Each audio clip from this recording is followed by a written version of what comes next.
এই যে বন্ধুরা, ভালোবাসার সকল প্রকার গল্প পেতে আমাদের তামান্না ডায়েরি চ্যানেলটা সাবস্ক্রাইব করে পাশে থাকা বেল আইকনটি বাজিয়ে অল বাটনটি ক্লিক করুন।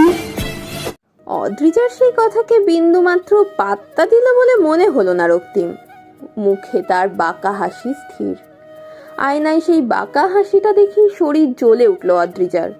চোখে মুখে তীব্র বিদ্বেষ নিয়ে রক্তিমের দিকে তাকিয়ে থাকার মাঝেই রক্তিম আয়নার দিকে তাকিয়ে ভ্রু নাচিয়ে ঠোঁট কামড়ে অদ্ভুত রকম হাসল। হাত জোড়া অদ্রিজার ভেজা চুলের ছাপটে ভিজে ওঠা আর্দ্র শাড়ির ভাঁজে ঢুকিয়েই পেটের ভেতরের ভেজা পাতলা চামড়ায় ছুঁয়ে দিতেই অদ্রিজার শরীরে কম্পন আকস্মিকভাবে বাড়ল। তার ছোট্ট কোমল শরীরের রন্ধ্রে রন্ধ্রে ছুঁয়ে গেল শীতল চামড়ায় উষ্ণ হাতের সেই ছোঁয়া। দাঁতে দাঁত চেপে চোখ জোড়া বন্ধ করে রক্তিমের হাত জোড়া নিজের হাত জোড়া দিয়ে শক্তভাবে চেপে ধরল সে। ঘন ঘন নিঃশ্বাস আর বুকের ভেতর দ্বিগুণ স্পন্দনে কেঁপে ওঠা হৃৎপিণ্ডকে শান্ত করতে ব্যস্ত হয়েই রক্তিমের হাত জোড়া ছাড়িয়ে দ্রুত সরে দাঁড়ালো। যুদ্ধ থেকে লড়ে আসা সৈনিকের ন্যায় চোখে মুখে তীব্র ক্লান্তি ফুটিয়েই চোখ ছোট ছোট করে চাইল রক্তিমের দিকে। রক্তিমের মুখে তখনও দুষ্টুমি মাখা হাসির রেশ। অদ্রিজা সেই হাসি দেখে ছটাফট কঠিন কণ্ঠে কিছু বলে উঠতে পারল না। হাত পা এখনো মৃদু কাঁপছে তার। হৃৎপিণ্ডের স্পন্দন এখনো দ্রুত গতিতে চলেছে। রক্তগুলো এখনো দ্বিগুণ বেগে শিরা উপশিরায় বয়ে চলেছে তার। নিজেকে স্থির করার চেষ্টায় বেশ কিছুটা সময় চুপ রইল অদ্রিজা। রক্তিম মুখের হাসির রেশটা দ্বিগুণ করেই বলে উঠল, এইটুকুতে আমার কাছে হার মেনে গেলেন? লজ্জায় লাল হয়ে গেছেন, বুঝিয়ে দিলেন আপনি আমায় ভালোবাসেন। চমৎকার! এমনটা জানলে আরো আগে এইসব টেকনিক খাটাতাম। সুন্দর না? অদ্রিজা মিনমিনিয়ে চাইল। জোরে জোরে শ্বাস ফেলেই হাঁপাতে হাঁপাতে বলল, সমস্যা কি আপনার? সকাল সকাল আমার সাথে কি শুরু করে দিয়েছেন? আপনার কাছে তো এক মুহূর্ত নিরাপদ থাকবো বলে মনে হচ্ছে না। আমি এক্ষুনি আম্মুদের কাছে যাব। সুইটার বলে দিয়েছে আপনি এখানেই থাকবেন। আর সব থেকে বড় কথা হলো, আমি ডিসাইড করেছি আমার ওয়াইফ আমার সাথেই থাকবে। এবার আমি শতবার চান নয়তো হাজারবার চান, এখান থেকে পালানো আপনার জন্য রিস্কি। আমার থেকে পালানো আপনার জন্য আরোই রিস্কি, চরম রকম ডেঞ্জারাস মাই ডেড। অদ্রিজা কপাল কুঁচকালো। রক্তিমের কথাগুলো শুনেই বিরক্তিতে রিরি করে উঠল শরীর মন। হাত জোড়া মাথায় নিয়ে তোয়ালে দিয়ে চুল পেঁচিয়েই রক্তিমের দিকে তাকালো সে। তাচ্ছিল্য নিয়ে কৃত্রিম হেসেই বলে উঠল, পালাবো কেন? আমি কি আসামি? আমি সসম্মানে এই বাসা ছেড়ে দিয়ে চলে যাব। আজই কি করবেন?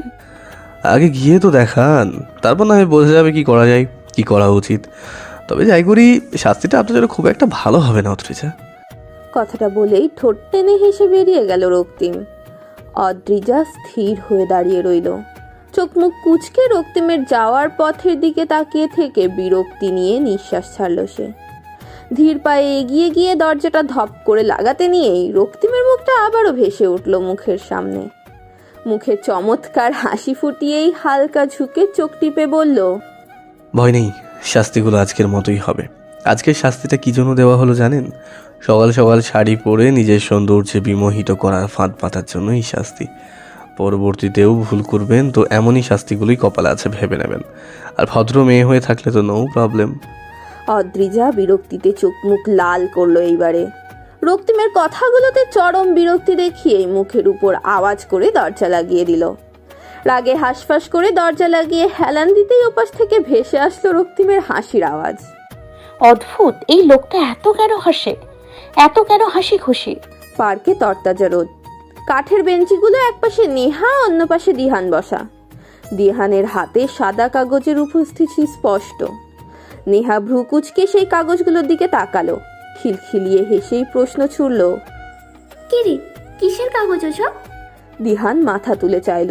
মাথার উপর সূর্যের তীর্যক রোদে ঘেমে একাকার হয়ে উঠল পরনের চেক শার্টটা। এক হাতে তালুতে কপালের ঘামটা মুছে নিয়েই ম্লান হাসলো দিহান। মৃদু গলায় বলল, সেট। নেহা হাসলো, ঠোঁট উল্টিয়ে বলল, আমি আরো ভাবলাম তুই আমার জন্য প্রেমপত্র নিয়ে হাজির হয়েছিস কিনা। ভয় পেয়ে যদি আমার প্রাপ্য প্রেমপত্র আমার হাত পর্যন্ত না পৌঁছে দিস, তাই চটপট জিজ্ঞেস করে বসলাম। কিন্তু ওটা তো প্রেমপত্র নয়, আমার শত্রু লেখাপড়ার পত্র। চরম রকম রস খেলাম। দিহানও হাসলো, রোদের উত্তাপে চোখ মুখ কালো করেই বলল, প্রেমপত্র দেওয়ার সাহস আছে আমার, সময় আসলে ঠিক দিয়ে দেবো। নেহা ক্লান্ত গলায় বলল, অপেক্ষায় রইলাম সেই দিনে, যেদিন তুই প্রেমপত্র গুছিয়ে দিবি আমার হাতে, হাতে হাত ছুঁয়ে বলে দিবি ভালোবাসি। আমি সেই দিনের অপেক্ষায় আছি, খুব বাজেভাবে অপেক্ষা করছি সেই দিনটার জন্য। তাড়াতাড়ি বলে ফেল তবে। দিহান ফিক করে হাসলো। এই মেয়েটাকে বুঝে ওঠা দায়। এই সিরিয়াস তো আবার এই মজা। এই মনে হয় তার কথায় হাজারটা দুঃখ, আবার এই মনে হয় তার কথায় প্রাণোচ্ছল কথা। আর হতেই পারে না। দিহান হেসেই নেহার দিকে চাইলো, চুলগুলোতে হাত বুলিয়ে বলে উঠল, এত কিসে তাড়াহুড়ো করে কোনো কিছু করা ভালো নয়, জানিস না? নেহা খিলখিলিয়ে হাসলো। দিহানের দিকে তাকিয়ে ঠোঁট টিপে বলল, ধুর, তুই জানিস না শুভ কাজে দেরি করতে নেই। দিহান হাওয়াজ করে হেসে উঠল এইবারে, সঙ্গে হাসলো নেহাও। পার্কের উজ্জ্বল উত্তপ্ত রোদে কাঠের বেঞ্চিতে একজোড়া ভালোবাসার মানুষ হৃদয় থেকে হেসে উঠল, দুজনে দুজনের হাসি মুখের দিকে তাকিয়ে। এর থেকে ভালো দৃশ্য আর আছে কি? সন্ধ্যা থেকে অল্প কিছু সময় পর, সময় তখন বোধ হয় 8টা কি 9টা। ব্যালকনির হলদেটে আলোয় আকাশ দেখছিল অদ্রিজা। হালকা ফুলো পেট, পরনে ছাই রঙা কামিজ, চুলগুলো অগোছালোভাবে খোপা করা। রক্তিমদের বাসাটা তেমন আর নিশ্চুপতায় ঘেরা থাকে না এখন আগের মতো।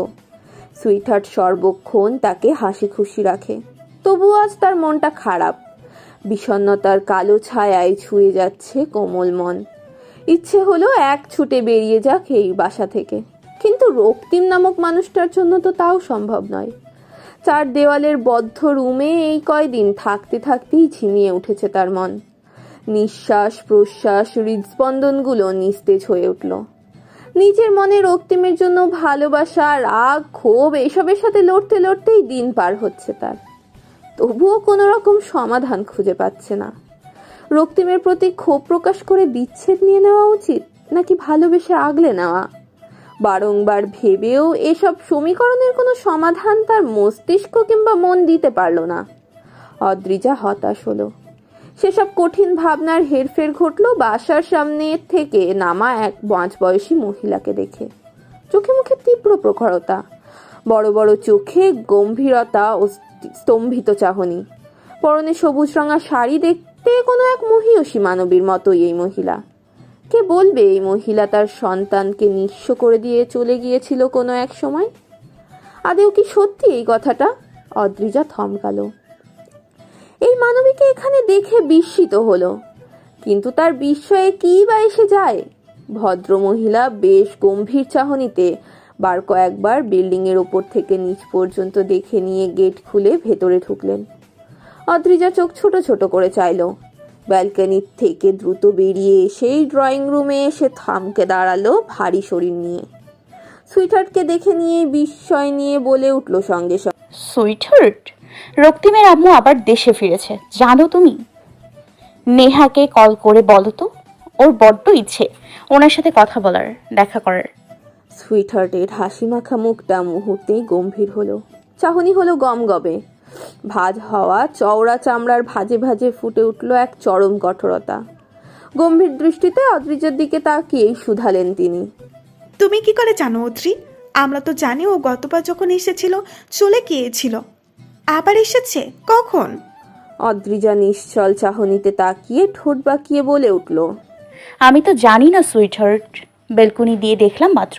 উনি এই বাসায় আসছেন হয়তো, দেখে নিও। অদ্রিজার পুরো কথাটা শেষ হলো কি হলো না তার আগেই বাসার কলিং বেল বাজলো। ঘাড় ঘুরিয়ে সেদিক পানে তাকালো অদ্রিজা, চোখে মুখে উচ্ছলতা ফুটিয়েই বলে উঠল, এই তো, এই যে উনি এসছেন, আমি শিওর। সুইটহার্ট হতাশ হলেন। গম্ভীরভাবে দরজার দিকে চোখ জোড়া দিয়ে তাকিয়েই লম্বা দীর্ঘশ্বাস ছাড়লেন। কপালের চুলগুলো কানে গুঁজে নিয়েই গম্ভীর গলায় বলে উঠলেন, আমি দেখছি, তুমি বসো অদ্রি। অদ্রিজা বসলো না, চোখ জোড়া নিয়ে দরজার পানে তাকিয়ে থেকেই চঞ্চলতা নিয়ে উদ্গ্রীব হয়ে দাঁড়িয়ে রইল। রুহানা নামক মহিলাটাকে এর আগেও বেশ কয়েকবার দেখেছে সে। নেহার চেহারার সাথে পুরোপুরি মিল এই মহিলার চেহারার। চোখ, নাক, ঠোঁট, চুল পুরোটাই তাই হয়তো ওনার প্রতি নেহার এই টান। অদ্রিজা আনমনেই হাসলো। আচ্ছা, রক্তিমের আম্মু এই বাসায় এসেছে, এটা শুনে রক্তিম কি রিয়াকশন হবে? খুশি হবে নাকি রেগে যাবে? অদ্রিজা বুঝলো না। অপেক্ষারত চোখ জোড়ার অপেক্ষার সমাপ্তি ঘটতেই চোখের সামনে ফুটে উঠল সেই মহিলার ভাসমান চেহারা। বয়স অনুযায়ী মহিলার সৌন্দর্য এটুকুও দফারফা ঘটেনি। বোঝায় তাই তার বয়সের অঙ্কটা ঠিক কি। অদ্রিজা হাসলো। ঠোঁট উল্টে সুইটহার্টের কাছে গিয়েই ফিসফিসিয়ে বলল, সুইটহার্ট, আমার শাশুড়ি আম্মা একেবারে তার ছেলের মতো সুন্দর।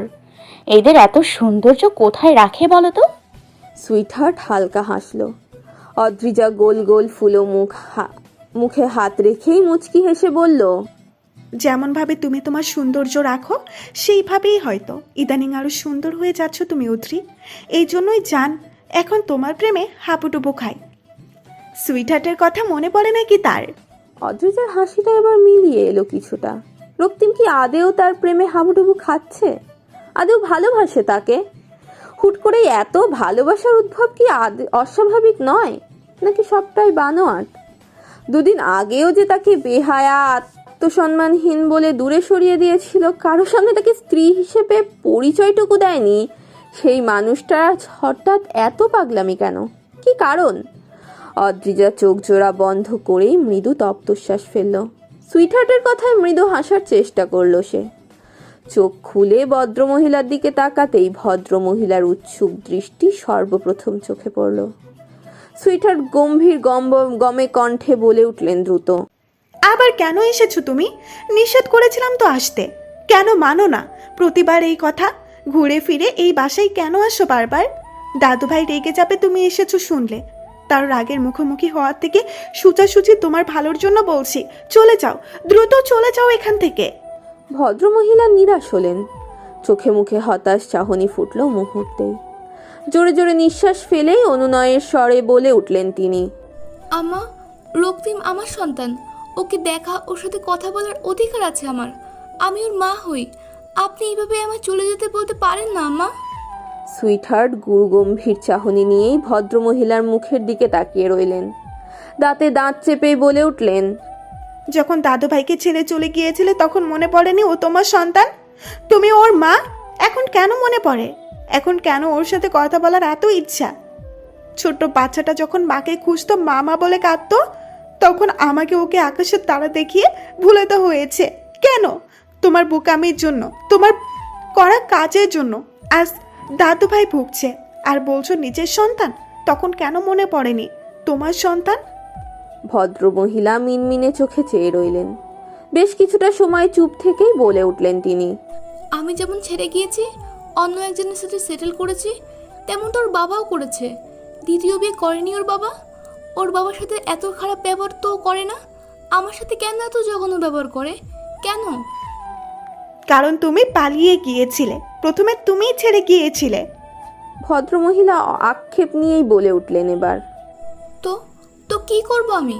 ওর বাবার সাথে আমার সম্পর্কটা তার আগেই ভেঙে গিয়েছিল, তবুও সম্পর্কটা টিকিয়ে রাখা কি উচিত ছিল? ভাঙার সংসার জোড়া লাগানো কি উচিত ছিল? না, বেরিয়ে আসতে, মুক্ত হয়ে রক্তিমকে নিয়ে বাঁচতে পারতে। তাই বলে অন্য এক লোকের সাথে পালিয়ে যাওয়া উচিত নয় তোমার। যাই হোক, তোমারও আজ বয়স হয়েছে, উচিত অনুচিতের সংখ্যাটা এখন আমার থেকে শেখা লাগবে না আশা করি। তুমি নিজেই বোঝো, বুঝবে এখন। যাও, দাদুভাই আসলে রেগে যাবে। ইদানিং দাদুভাই বেশ খুশি থাকে, আমি চাই না তোমার কারণে তার সেই খুশিটা কষ্টে পরিণত হোক।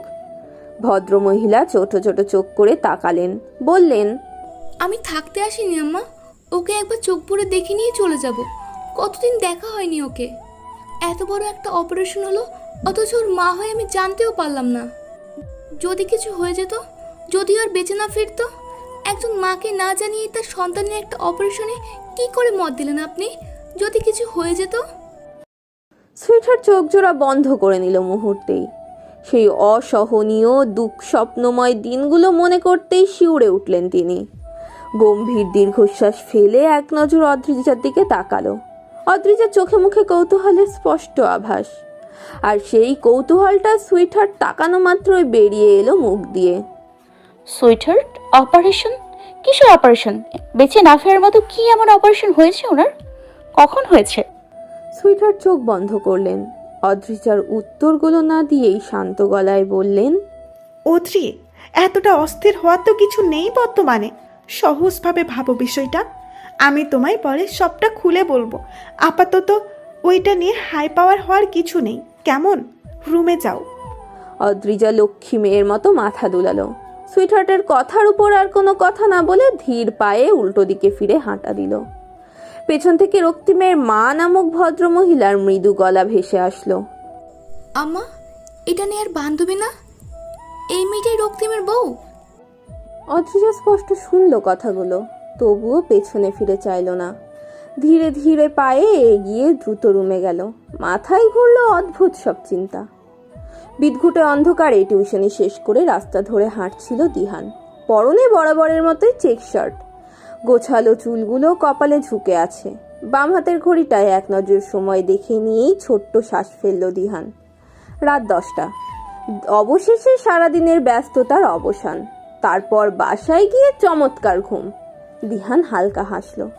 বরাবরের মতোই বাসায় ফেরার পথটাতে নেহাদের বাসাটা আজও পড়বে। দিহান দূর হতেই দেখলো বাসাটাকে। 4তলা বিল্ডিং এর কোনো কোনো বাসায় আলো জ্বলছে, আবার কোনোটায় অন্ধকার। ছাদেও ঘুটঘুটে অন্ধকার। সোডিয়ামের আলোয় দূর হতে বিল্ডিংটার অন্য সবকিছু স্পষ্ট বুঝে ওঠা গেল না। শান্ত স্থির চোখ জোড়া সেই দিক থেকে নামিয়েই গম্ভীরভাবে পা চালালো দিহান। মিনিট কয়েক জোরে জোরে পা চালানোর পরই আকস্মিক কোনো এক নারীর উপস্থিতিতে থমকে দাঁড়ালো সে। থমকানো চোখ মুখ নিয়ে মেপে মেপে দেখলো সামনের মেয়েটিকে। মুখে হালকা হাসি ফুটিয়েই ভ্রু নাচালো, যার অর্থ কি হয়েছে তার। সে ভ্রু নাচানো দেখেই মেয়েটা হাসলো খিলখিলিয়ে। দিহানের দিকে কিছুটা সময় নিয়ে তাকিয়ে থেকেই দিহানের শার্টটা আঁকড়ে ধরলো। মুচকি হেসেই চোখ টিপে বলে ফেললো, কিছু না, তোকে দেখতে মন চাইলো। দিহান অপ্রস্তুত হলো। আকস্মিক কোনো এক রমণী এতটা কাছে এসে শার্ট আঁকড়ে ধরার কোনো ঘটনা এর আগে তার সাথে ঘটেছে কিনা জানা নেই। তার চারিদিকে একবার তাকিয়ে নিয়েই ভাষা গলায় বলে উঠল, কি করছিস নেহা? এটা তোর বাসা। তোর আব্বু আম্মুকেও দেখে ফেলবে। কী রকমের সমস্যা হবে বুঝতে পারছিস? শার্ট ছেড়ে সরে দাঁড়া। নেহা ভ্রু কুচকালো। জনমানব ভরা রাস্তার মাঝেই দিহানের আরো কাছাকাছি গিয়ে দাঁড়ালো সে। শার্টটা আরো কিছুটা খামচে ধরেই বলে উঠল, ছাড়লাম না, সরে দাঁড়ালাম না, কি সমস্যা? দিহান আরো কিছুটা অপ্রস্তুত হলো। নেহার মুখের দিকে বার কয়েক ড্যাব ড্যাব করে তাকিয়েই হতাশ হলো। মেয়েরা নাকি লজ্জা অনেক, এই মেয়ের মুখে তো লজ্জার রেশটুকুও নেই। এতগুলো মানুষের সামনে তাকে একটা মেয়ে ধরে রেখেছে ভাবতেই ফ্যাকাশে হয়ে উঠল তার চোখ মুখ। শুকনো ঢোক গিলে চারপাশে তাকিয়ে মানুষজনকে এদিক পানে তাকিয়ে হেঁটে চলে যেতে দেখেই আরো ফ্যাকাশে হলো চাহনি। নেহার হাত জোড়াকে শক্ত করে নিজের হাতে পুরে নিয়েই শার্ট থেকে ছাড়িয়ে নিল। লম্বা শ্বাস ফেলেই নেহার হাত জোড়া সেভাবেই শক্ত করে ধরে রেখে বলে উঠল, নেহু, কি করছিস এসব? সবাই দেখছে। কি ভাবছে, কি ভাবতে পারে বুঝছিস? নেহা আবারও ভ্রুজোড়া কুঁচকে নিল, বলল, তো ভাবলে ভাবো, আমি কি তোকে কিস করেছি কিংবা জড়িয়ে ধরেছি আজও? না, তেমন কিছু নয়। তো তাহলে? দিহান মাথা চুলকালো, বলল, মানুষ যেভাবে তাকাচ্ছিল মনে হচ্ছিল আমরা প্রেমিক প্রেমিকা। তোর বাবা মা দেখে ফেললে কি হতো? তোর প্রেমিকা চেয়ে শুনলে দফারাফা হয়ে যেত না আজকে? তাছাড়া আমার অস্বস্তি বোধ করছিল। নেহা খিলখিলিয়ে আওয়াজ করে হেসে উঠল। এবার ঠোঁট চেপে বলল, ভীতু, তুই একটা ভীতু টিম দিহান। প্রথমত, তোকে যে ভালোবাসি তা আমার ফ্যামিলি সেই দিন থেকে জানে যেদিন তোকে প্রথম দেখেছিলাম। প্রথমে ভালো লেগেছিল, বুঝলি? মা বাবা দেখলে কিছু বলতো না, বরং আলাদা স্পেস দিয়ে যেত। দ্বিতীয় ব্যাপার হলো, তোর অস্বস্তি হচ্ছিল। সিরিয়াসলি দিহান, তুই ছেলে, আমি যেখানে কমফোর্টেবল সেখানে তুই আনকমফোর্টেবল ফিল করছিস। মানা যায় ইয়ার। দিহান কপাল কুচকালো। নেহার হাত জোড়া ছেড়ে দিয়েই নিরাশ চাহনিতে অন্যদিকে তাকালো। গম্ভীর গলায় বলে উঠল, মজা নিবি না একদম। আমি কমফোর্টেবল হলে তুই ওখানেই শেষ। রাত তখন প্রায় 11টা। ভদ্রমহিলা এখনো এই বাসা থেকে যাননি। সুইটহার্ট বিরক্তি নিয়েই বসতে বলল তাকে। অদ্রিজাকে রাতের খাবারটা খাইয়ে দিয়েই নরম গলায় ঘুমিয়ে পড়তে বললেন। অদ্রিজাও মিনমিনে চোখে তাকিয়ে মাথা দুলালো, আর চোখে গভীরভাবে পরখ করলো রক্তিমের মা নামক মহিলাটিকে।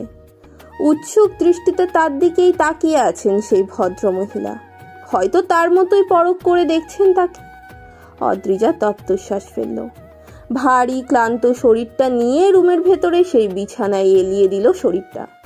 ইদানিং শরীরটা বড্ড বেশি ক্লান্ত লাগে, চোখ জোড়ায় সর্বক্ষণ ঘুম লেগেই যেন থাকে তার। আজও ব্যতিক্রম হলো না। বালিশে মাথাটা রাখতেই রাজ্যের ঘুম এসে ধরা দিল তার চোখ জোড়ায়, কিন্তু ঘুমটা বেশিক্ষণ স্থির হলো না। কিছুটা সময় পরই তীক্ষ্ণ এক আওয়াজে তড়িঘড়ি করে ঘুমটা রীতি ঘটল। বুক ধড়পড়িয়ে উঠে বসলো মুহূর্তেই। অজানা আতঙ্ককে হৃৎস্পন্দন দ্রুত ঘটল।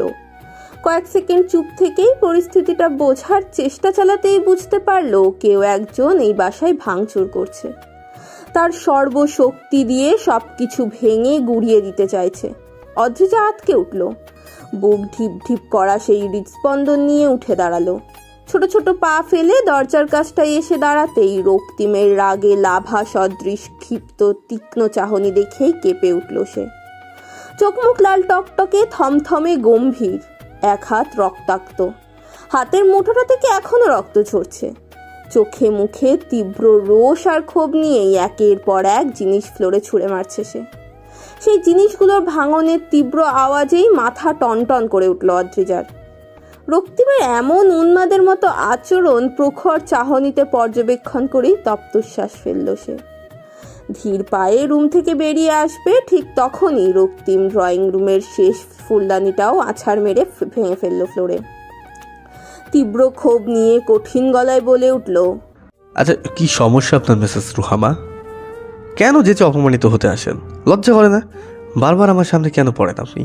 কেন এই নাটক করতে আসেন? আরে আমি আপনার সন্তান নই, না তো আপনি আমার মা। কথাটা মাথায় রাখবেন। বেরিয়ে যান এবার ফার্স্ট।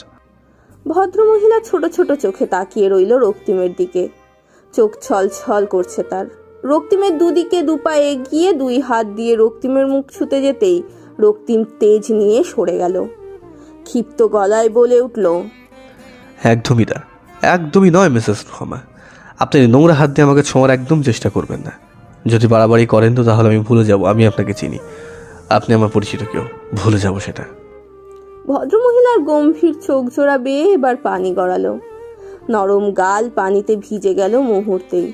ভেজা গলায় বলে উঠলেন, রক্তিম, কেন এমন করো আমার সাথে? তোমার প্রতি কি আমার এটুকু অধিকার থাকা নয়? তোমাকে এক নজর দেখার অনুমতি আমার নেই কেন? হ্যাঁ, ভুল করেছি আমি, তাই বলে এত বড় শাস্তি কেন যে নিজের সন্তানের প্রতিও আমার কোনো অধিকার থাকবে না? রক্তিম তাচ্ছিল্য নিয়ে হাসলো। সোফায় গা এলিয়ে দিয়েই সুপ্ত গলায় বলল, যে অন্যায় করে সে কখনোই স্বীকার করে না যে সেই অন্যায় করেছে। আপনি তো বুঝেই উঠলেন না আপনি অপরাধী কিনা। আসলে কি পরিমাণ মূর্খ হলে নিজের সন্তানকে রেখে অন্য এক পুরুষের সাথে পালিয়ে গিয়ে সেটেল করার পরও আবার নিজের সন্তান বলে দাবি করতে আসে। আমি আসলেই ভেবে পাই না এত বছর পর আমার প্রতি আপনার এই ভালোবাসা কোথা থেকে উতলে আসলো। নাকি অন্য কোনো স্বার্থ? যদি স্বার্থের জন্য এমন করছেন তো তাড়াতাড়ি ছেড়ে ফেলুন তো। এইসব নাটক টলারেট করা যাচ্ছে না একদমই আর। রক্তিম, তুমি আমার একমাত্র সন্তান। একমাত্র সন্তানের প্রতি ভালোবাসা জন্মানো কি অপরাধ, অস্বাভাবিক? রক্তিমের চোয়াল শক্ত হলো।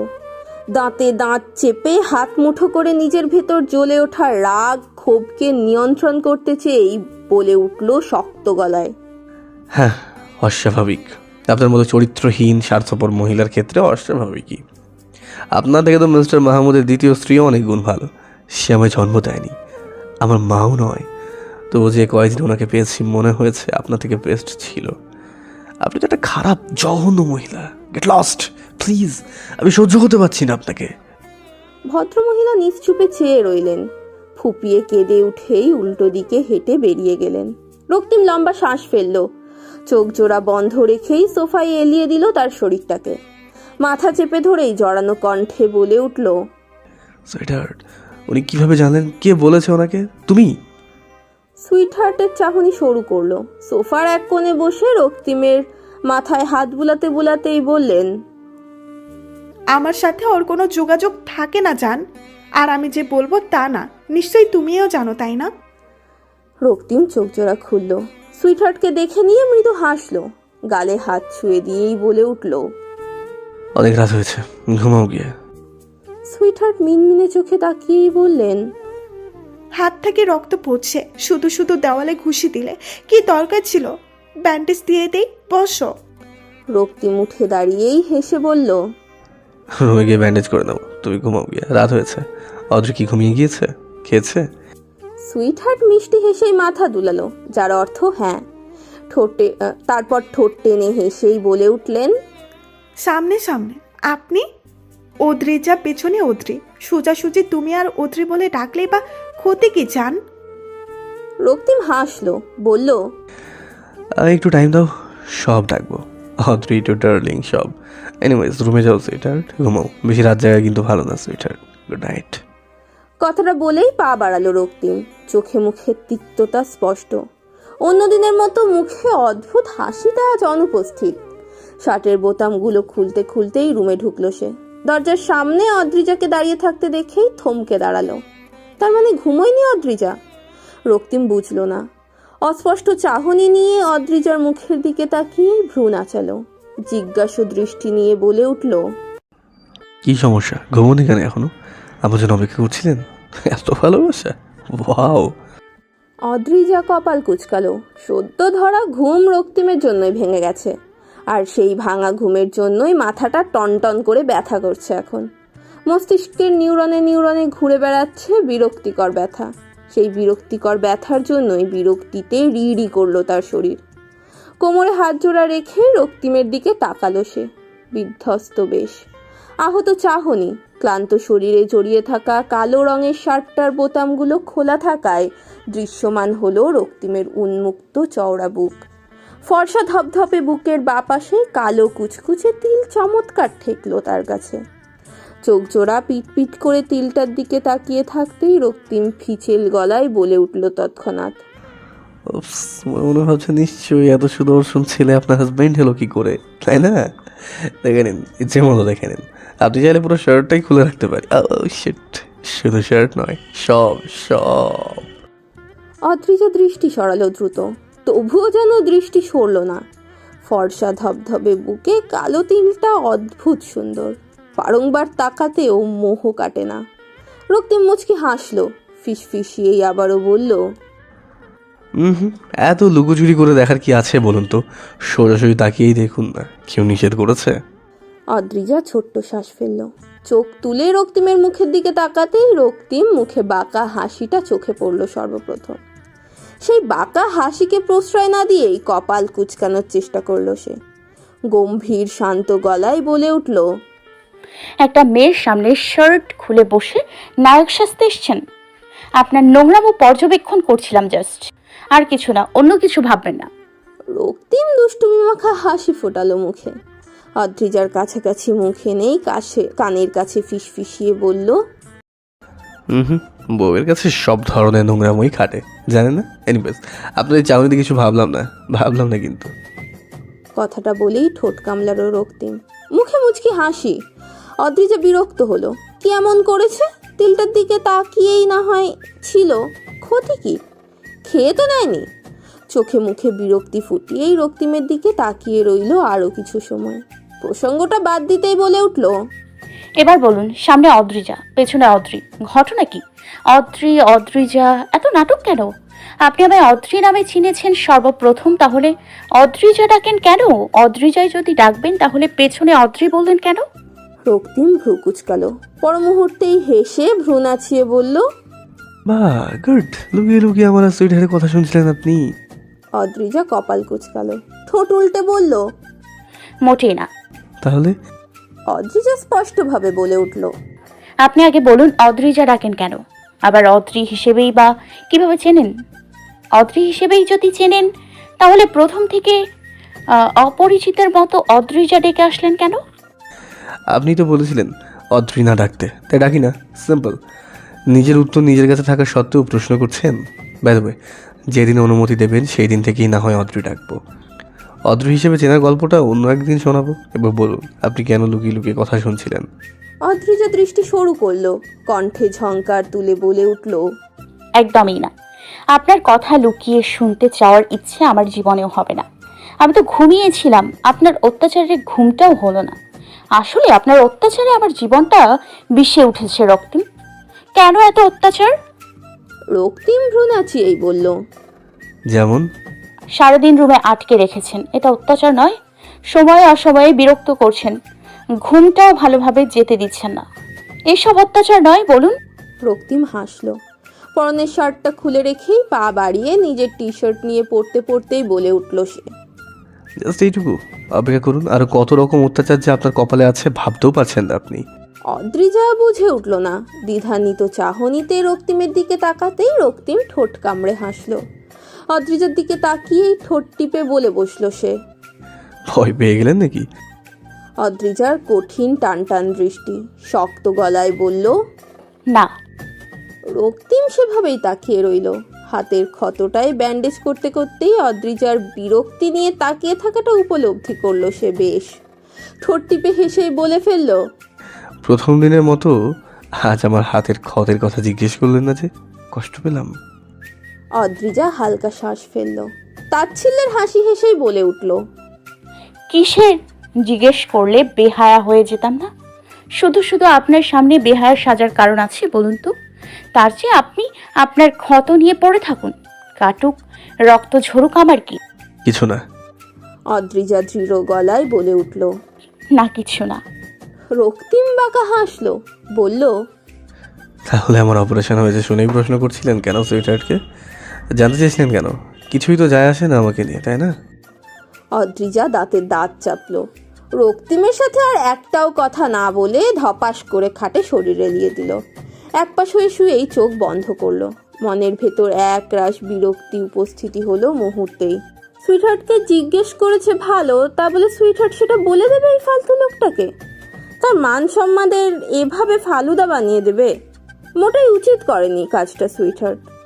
এই নিষ্ঠুর মানবটার সামনে তার আত্মসম্মানের দফা রফা না করলেই কি হতো না? নেহা সহই রক্তিমের মায়ের বাসায় আসলো অদ্রিজা। নেহার জোড়াজুড়িতেই এখানে আসতে রাজি হয়েছিল সে। রক্তিমকে ভার্সিটিতে আসবে বলেই বেরিয়ে আসলো। ভেবেছিল নিজের মনের কৌতূহলটাও মিটিয়ে নেওয়া যাবে এই সুযোগে। রক্তিমের অপারেশনের সম্পর্কে জিজ্ঞেস করা হয়ে যাবে, জেনে নেওয়া যাবে রক্তিমের কি হয়েছিল। কিন্তু তা আর হলো না। রক্তিমের মা নামক ভদ্র মহিলার বাসায় প্রবেশ করে আরাম করে বসতে না বসতেই নিজের মোবাইলে রক্তিমের কল দেখেই চমকালো সে। বার কয়েক ঢোক গিলে কল রিসিভ করতেই ওপাশ থেকে গম্ভীর কণ্ঠে রক্তিম বলে উঠল, জাস্ট 2 মিনিট সময় দিচ্ছি। 2 মিনিটের মধ্যে দ্রুত ওই বাসা থেকে বেরিয়ে রাস্তায় এসে দাঁড়াবেন, নয়তো কোনোদিন বাসা থেকে বেরোনোর পারমিশন পাবেন না আপনি।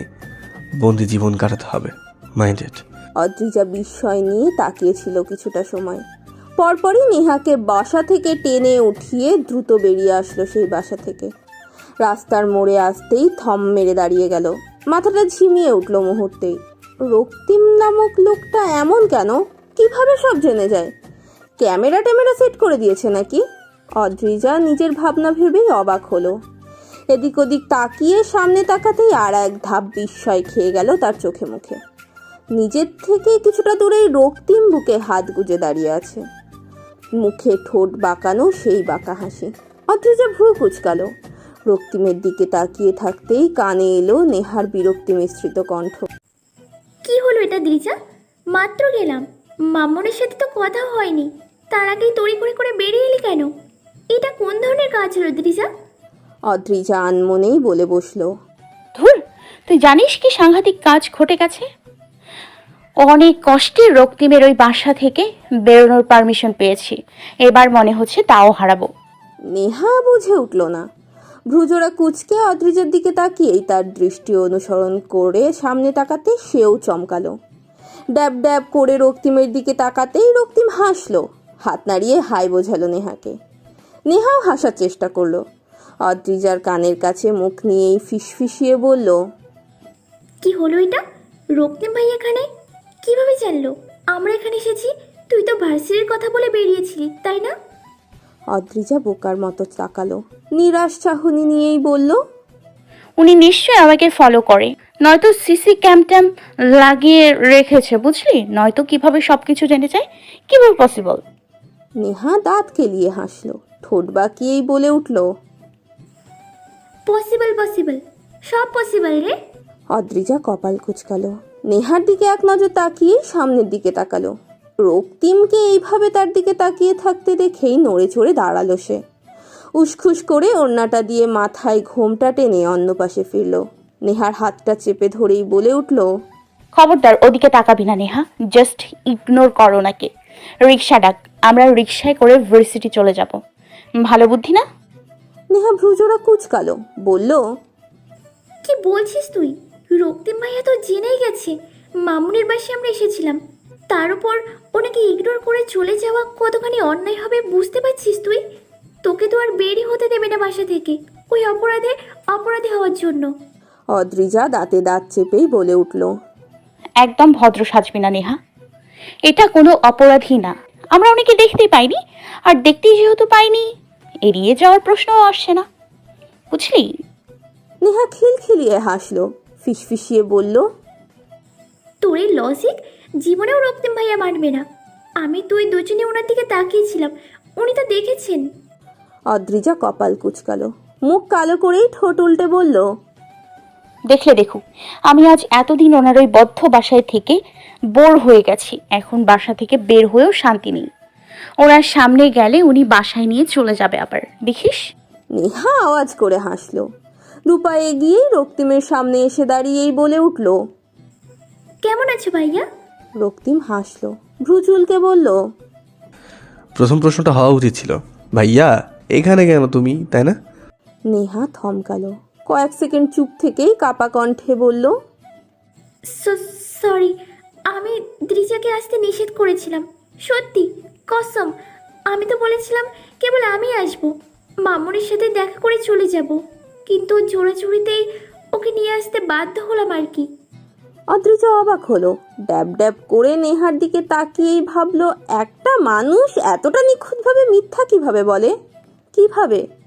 মোটেই সে জোড়াজুড়ি করে এখানে আসেনি, বরং নেহার জোড়াজুড়ির জন্যই তাকে এখানে আসতে হয়েছে।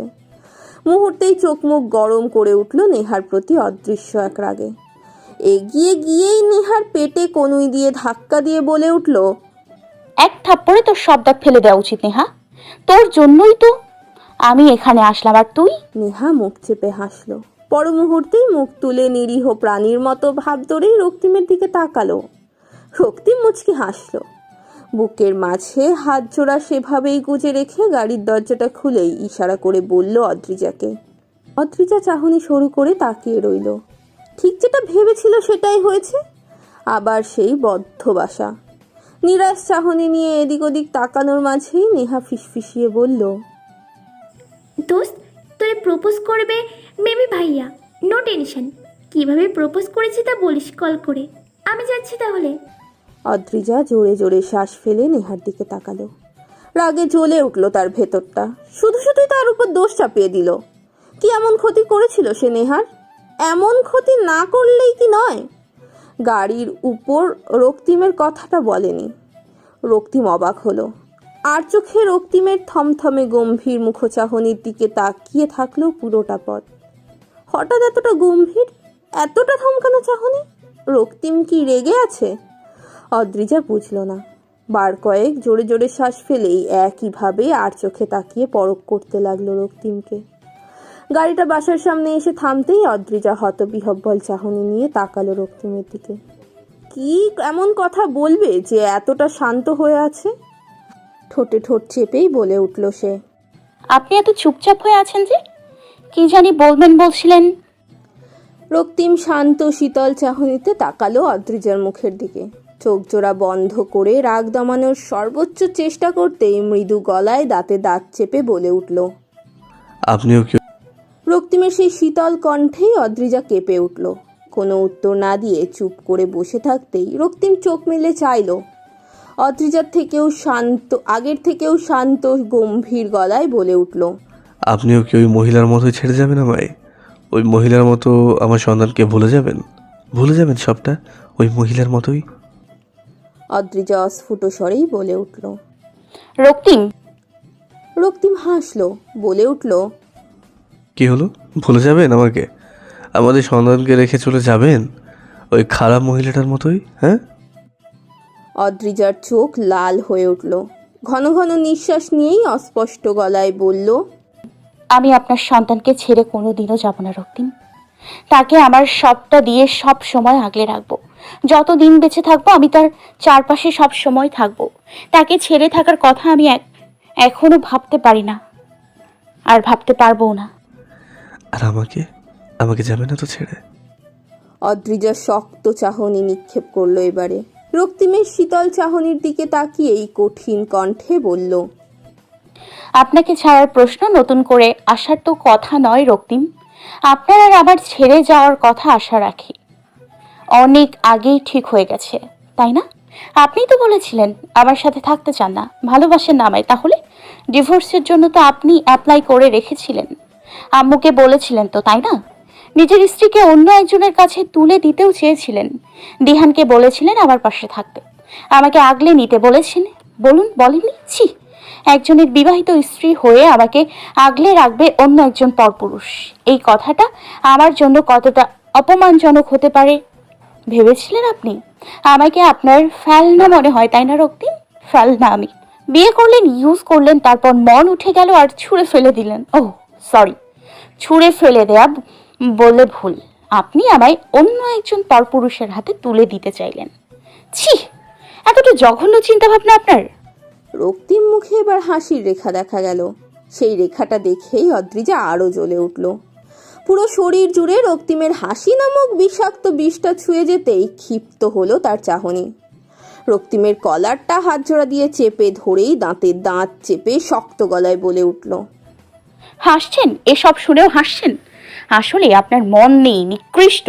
পৃথিবীর সব থেকে নিকৃষ্ট মানুষ আপনি। আপনার সাথে থাকার প্রশ্নই আসে না। ডিভোর্স হলেই আপনাকে ছেড়ে চলে যাব, আপনার আশেপাশেও থাকবো না। আপনি তো খুশি, আবার জিজ্ঞেস করছেন আপনাকে ছেড়ে যাব কিনা? লজ্জা করে না আপনার? রক্তিম আবারও হাসলো। পাশ ফিরে অদ্রিজার দিকে গভীর নেশালো চাহনিতে তাকালো। সাদা ধপধপে মুখ লালচে হয়ে উঠল ক্রমশ। রাগে পাতলা ঠোঁটজোড়া কাঁপছে। কাঁপতে থাকা সেই ঠোঁটজোড়াকে দেখে নিজেকে আর নিয়ন্ত্রণ করা গেল না। হাত জোড়া দিয়ে অদ্রিজার কোমরে রেখেই শক্ত করে জড়িয়ে ধরল। ঠোঁটজোড়া দিয়ে অদ্রিজার কাঁপতে থাকা চিকন পাতলা ঠোঁটজোড়া দখল করে নিয়ে কোমরে বসালো অদ্রিজার হাতের নিচের ঠোঁট। কামড় বসালো অদ্রিজার নিচের ঠোঁটে। সঙ্গে সঙ্গে ব্যথায় কুঁকড়ে গেল অদ্রিজা। অস্ফুট স্বরে বলল, আহ! বলতেই রক্তিম মুচকি হাসলো। ঠোঁট বাঁকিয়ে ফিচেল গলায় বলে উঠল, এভাবেই রেখে যাবেন? সময়ে অসময়ে কথা শোনাবেন আপনার ঠোঁট ছোড়া নেড়ে? আর আগে কাঁপতে থাকা সেই ঠোঁট ছোড়া দেখে কন্ট্রোললেস হয়ে ছুঁয়ে দেবো আমি, ঠোঁট ছোড়া দিয়ে ভিজিয়ে দেব। দারুণ না? অদ্রিজা খেপল। দাঁতে দাঁত চেপেই শক্ত গলায় বলল, অসহ্যকর, আপনি একটা অসহ্যকর লোক। রক্তিম বাঁকা হেসেই অদ্রিজার কোমরটা আরো শক্ত করে চেপে ধরল। ফিসফিসিয়ে বলল, আর এই অসহ্যকর লোকটার সাথেই পুরো জীবনটা কাটাতে হবে আপনার। এবার কিভাবে কাটাবেন তা আপনি বুঝে নিন। রাগে অদ্রিজার চোখ মুখ আরো লাল হলো। ঘন হলো নিঃশ্বাস। কাঁপতে থাকা ঠোঁট জোড়া চেপে রেখেই রাগে হাঁসফাঁস করতে লাগলো। রক্তিম তা দেখেই হেসে উঠল। অদ্রিজার কোমর থেকে হাত সরিয়ে ফিসফিসিয়ে বলল, আপনি ডাকলে কি যে লাগে, নিজেকে কন্ট্রোল করা কঠিন হয়ে যায় অদ্রিজা।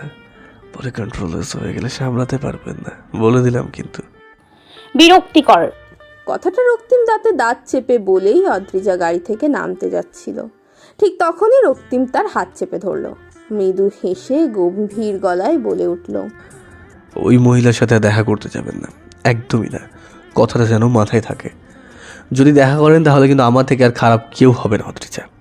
আমি চাই না ওই চরিত্রহীন খারাপ মহিলাটার ছায়া আমার সন্তানের ওপর পড়ুক। আমি চাই না ওই মহিলার ছায়া পড়ে আপনার প্রতি তার কোনো প্রতিফলন ঘটুক। আমি চাই না ওই মহিলার মতোই আপনি আমার চোখে দোষী হন। প্লিজ দেখা করতে যাবেন ওই খারাপ মহিলাটার সাথে, আমি অনুরোধ করছি। অদ্রিজা চোখ তুলে রক্তিমের মুখের দিকে হতবিহব্বল চাহনিতে তাকিয়ে রইল। রক্তিম মুচকি হাসল। অদ্রিজার হাত ছেড়ে দিয়েই ঠোঁটে হাসি ঝুলিয়ে বলল, বাই, টেক কেয়ার। সুইটহার্ট দরজা খুলতেই অদ্রিজা তার লাল হওয়া চোখ মুখ নিয়ে সরু চোখে চেয়ে থাকলো। নিচের ঠোঁটটা দাঁত দিয়ে চেপে রেখেই ওড়নাটা মাথা থেকে সরাতে সরাতেই ভেতরে আসলো। সোফায় বসেই সুইটহার্টের দিকে তাকিয়ে বলে উঠল, সুইটার, তুমি বলেছিলে আমায় কথাগুলো বলবে বলবে এখন আমি জানতে চাই। সুইটহার্ট গম্ভীর চাহনিতে তাকালেন। পরনের শাড়িটা ঠিক করে নিয়ে পা এগিয়ে অদ্রিজার সামনে দাঁড়ালেন। বার কয়েক নিঃশ্বাস ফেলেই পানির জগটা ইশারা করে বলে উঠলেন, বাইরে থেকে এসেছো অদ্রি, এক গ্লাস পানি খেয়ে নাও। অদ্রিজা জেদ নিয়ে তাকালো। নিচের ঠোঁটে রক্তিমের কামড়ের জন্য হালকা ব্যথা অনুভব করেই ঠোঁটে ঠোঁট চেপে মুখ ফুলিয়ে বসে রইল। গম্ভীর গলায় মুখ কালো করে বলল, বলবে না তার সোজাসুজি বললেই তো পারো সুইটহার্ট। তোমরা সবাই আসলেই রক্তিমমুখী। কি আছে ওই খারাপ লোকটার মাঝে? ওই লোকটা বলতে নিষেধ করলে তোমাদের মুখ থেকে একটা শব্দ তো দূর, একটা অক্ষরও বের হয় না সুইটহার্ট। অথচ আমার সব কথাই ওনাকে বলে দাও কেন? এই যে এখন ওনার অপারেশনের কথা জিজ্ঞেস করছি, এটাও নিশ্চয়ই বলে দেবে, তাই না? সবাই খারাপ, আমায় কেউ ভালোবাসে না। সুইটহার্ট আনমনেই হাসলেন। কুচকানো চামড়ায় সেই হাসি ভারী মানালো। কাঁচা পাকা চুলগুলোর কিছু চুল কপালে ভিড় করতেই তা কানের পেছনে গুজে দিলেন তিনি। অদ্রিজার দিকে তাকিয়েই মুচকি হেসে বললেন, ধুর, কেন তোমায় কেউ ভালোবাসবে না? এই মিষ্টি মেয়েটাকে ভালো না বেসে থাকা যায়? অদ্রিজা ঠোঁট উল্টিয়েই বলল, দিব্যি চাই। তুমি, নেহা, সবাই তো ভালো না বেশি আছে, কেউ আমায় সত্যিটা বলনি। এখনো বলছো না সুইটহার্ট? সুইটহার্ট মিনমিনে চোখে তাকিয়ে রইলেন। অদ্রিজার মাথায় হাত বুলিয়ে আদুরে গলায় বললেন, সত্যিটা জানার কি এতটাই প্রয়োজন অদ্রি? না জানলেই নয়। ওইসব তিক্ত দিনগুলোর কথা মনে করতেই খারাপ লাগে।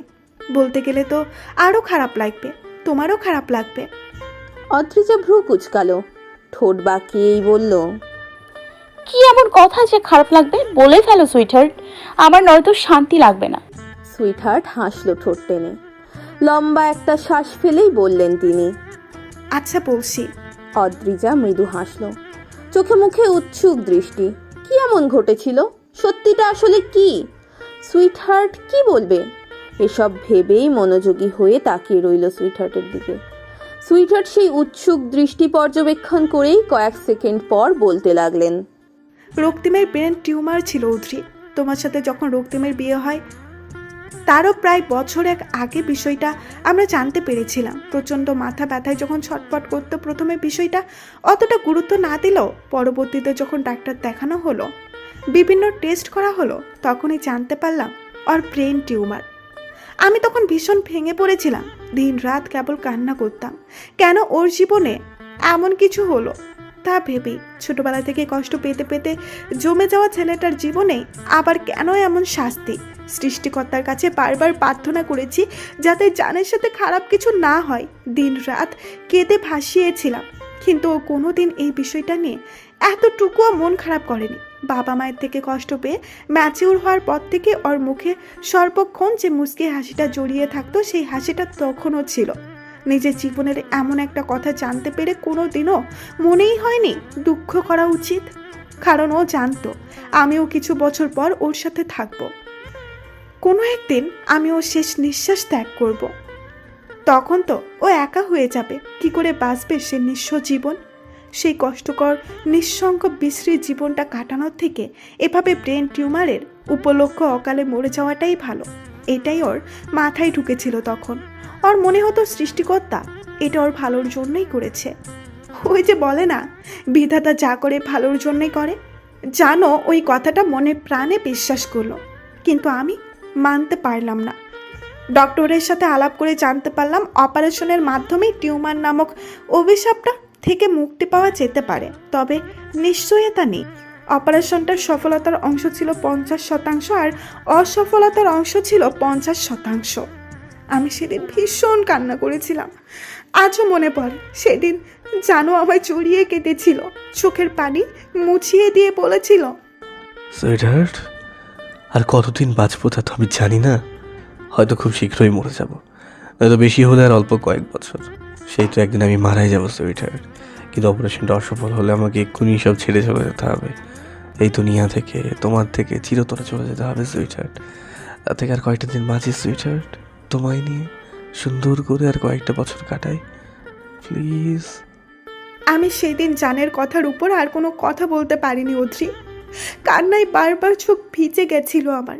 তারপর আর সেই প্রসঙ্গ জানের সামনে তুলিনি কোনো দিন আমি। যদি ওর মন খারাপ হয় সেই ভয়ে আর কোনো দিন এই বিষয়টা ওর মনেই পড়তে দিইনি। সব সময় ওকে হাসি খুশি রাখার চেষ্টা করতাম আমি, সব সময় আগলে রাখার চেষ্টা করতাম, যাতে কোনো দিনও ওই কথাটা মনে করে কষ্ট না পাই। সুইটহার্ট ছোট্ট নিঃশ্বাস ফেললেন সবগুলো কথা বলে। অদ্রিজা স্তব্ধ হয়ে তাকিয়ে রইল। রক্তিমের জীবনের এত কিছু সম্পর্কে কোনো দিনও এতটুকু আন্দাজ করতে পারেনি সে। সত্যি রক্তিমের মুখের হাসিটা কোনোদিনও বুঝতেই দেয়নি যে তার ভেতরে এত কিছু। সত্যি কি কষ্ট হতো না তার এই কথাটা ভেবে? সৃষ্টিকর্তা যা করেন ভালোর জন্য করেন, এটা মানলেও দিন শেষে কি আক্ষেপ হতো না, কান্না পেত না? অদ্রিজা ভেবে পেল না। চোখ জোড়া অল্প টলমল করে উঠতেই অন্য পাশ ফিরে চাইল সে। জোরে জোরে শ্বাস ফেলেই কান্না দমিয়ে বলে উঠল, তারপর কি হয়েছিল সুইটহার্ট? অপারেশনটা কবে হয়েছিল? সুইটহার্ট তপ্তশ্বাস ফেললেন। গম্ভীর মুখখানি অদ্রিজার দিকে তাক করেই গম্ভীর চাহনি ফেললেন। ভিজে ওঠা কণ্ঠটা নিয়েই আবার বলতে লাগলেন তিনি, তোমার সাথে যে ওর বিয়ে হয়েছিল বিষয়টা আমি প্রথমে জানতাম না। হয়তো ওর বাবার পছন্দ করা মেয়েকে বিয়ে করেছে ভেবে কষ্ট পাবো এই ভেবেই বলিনি।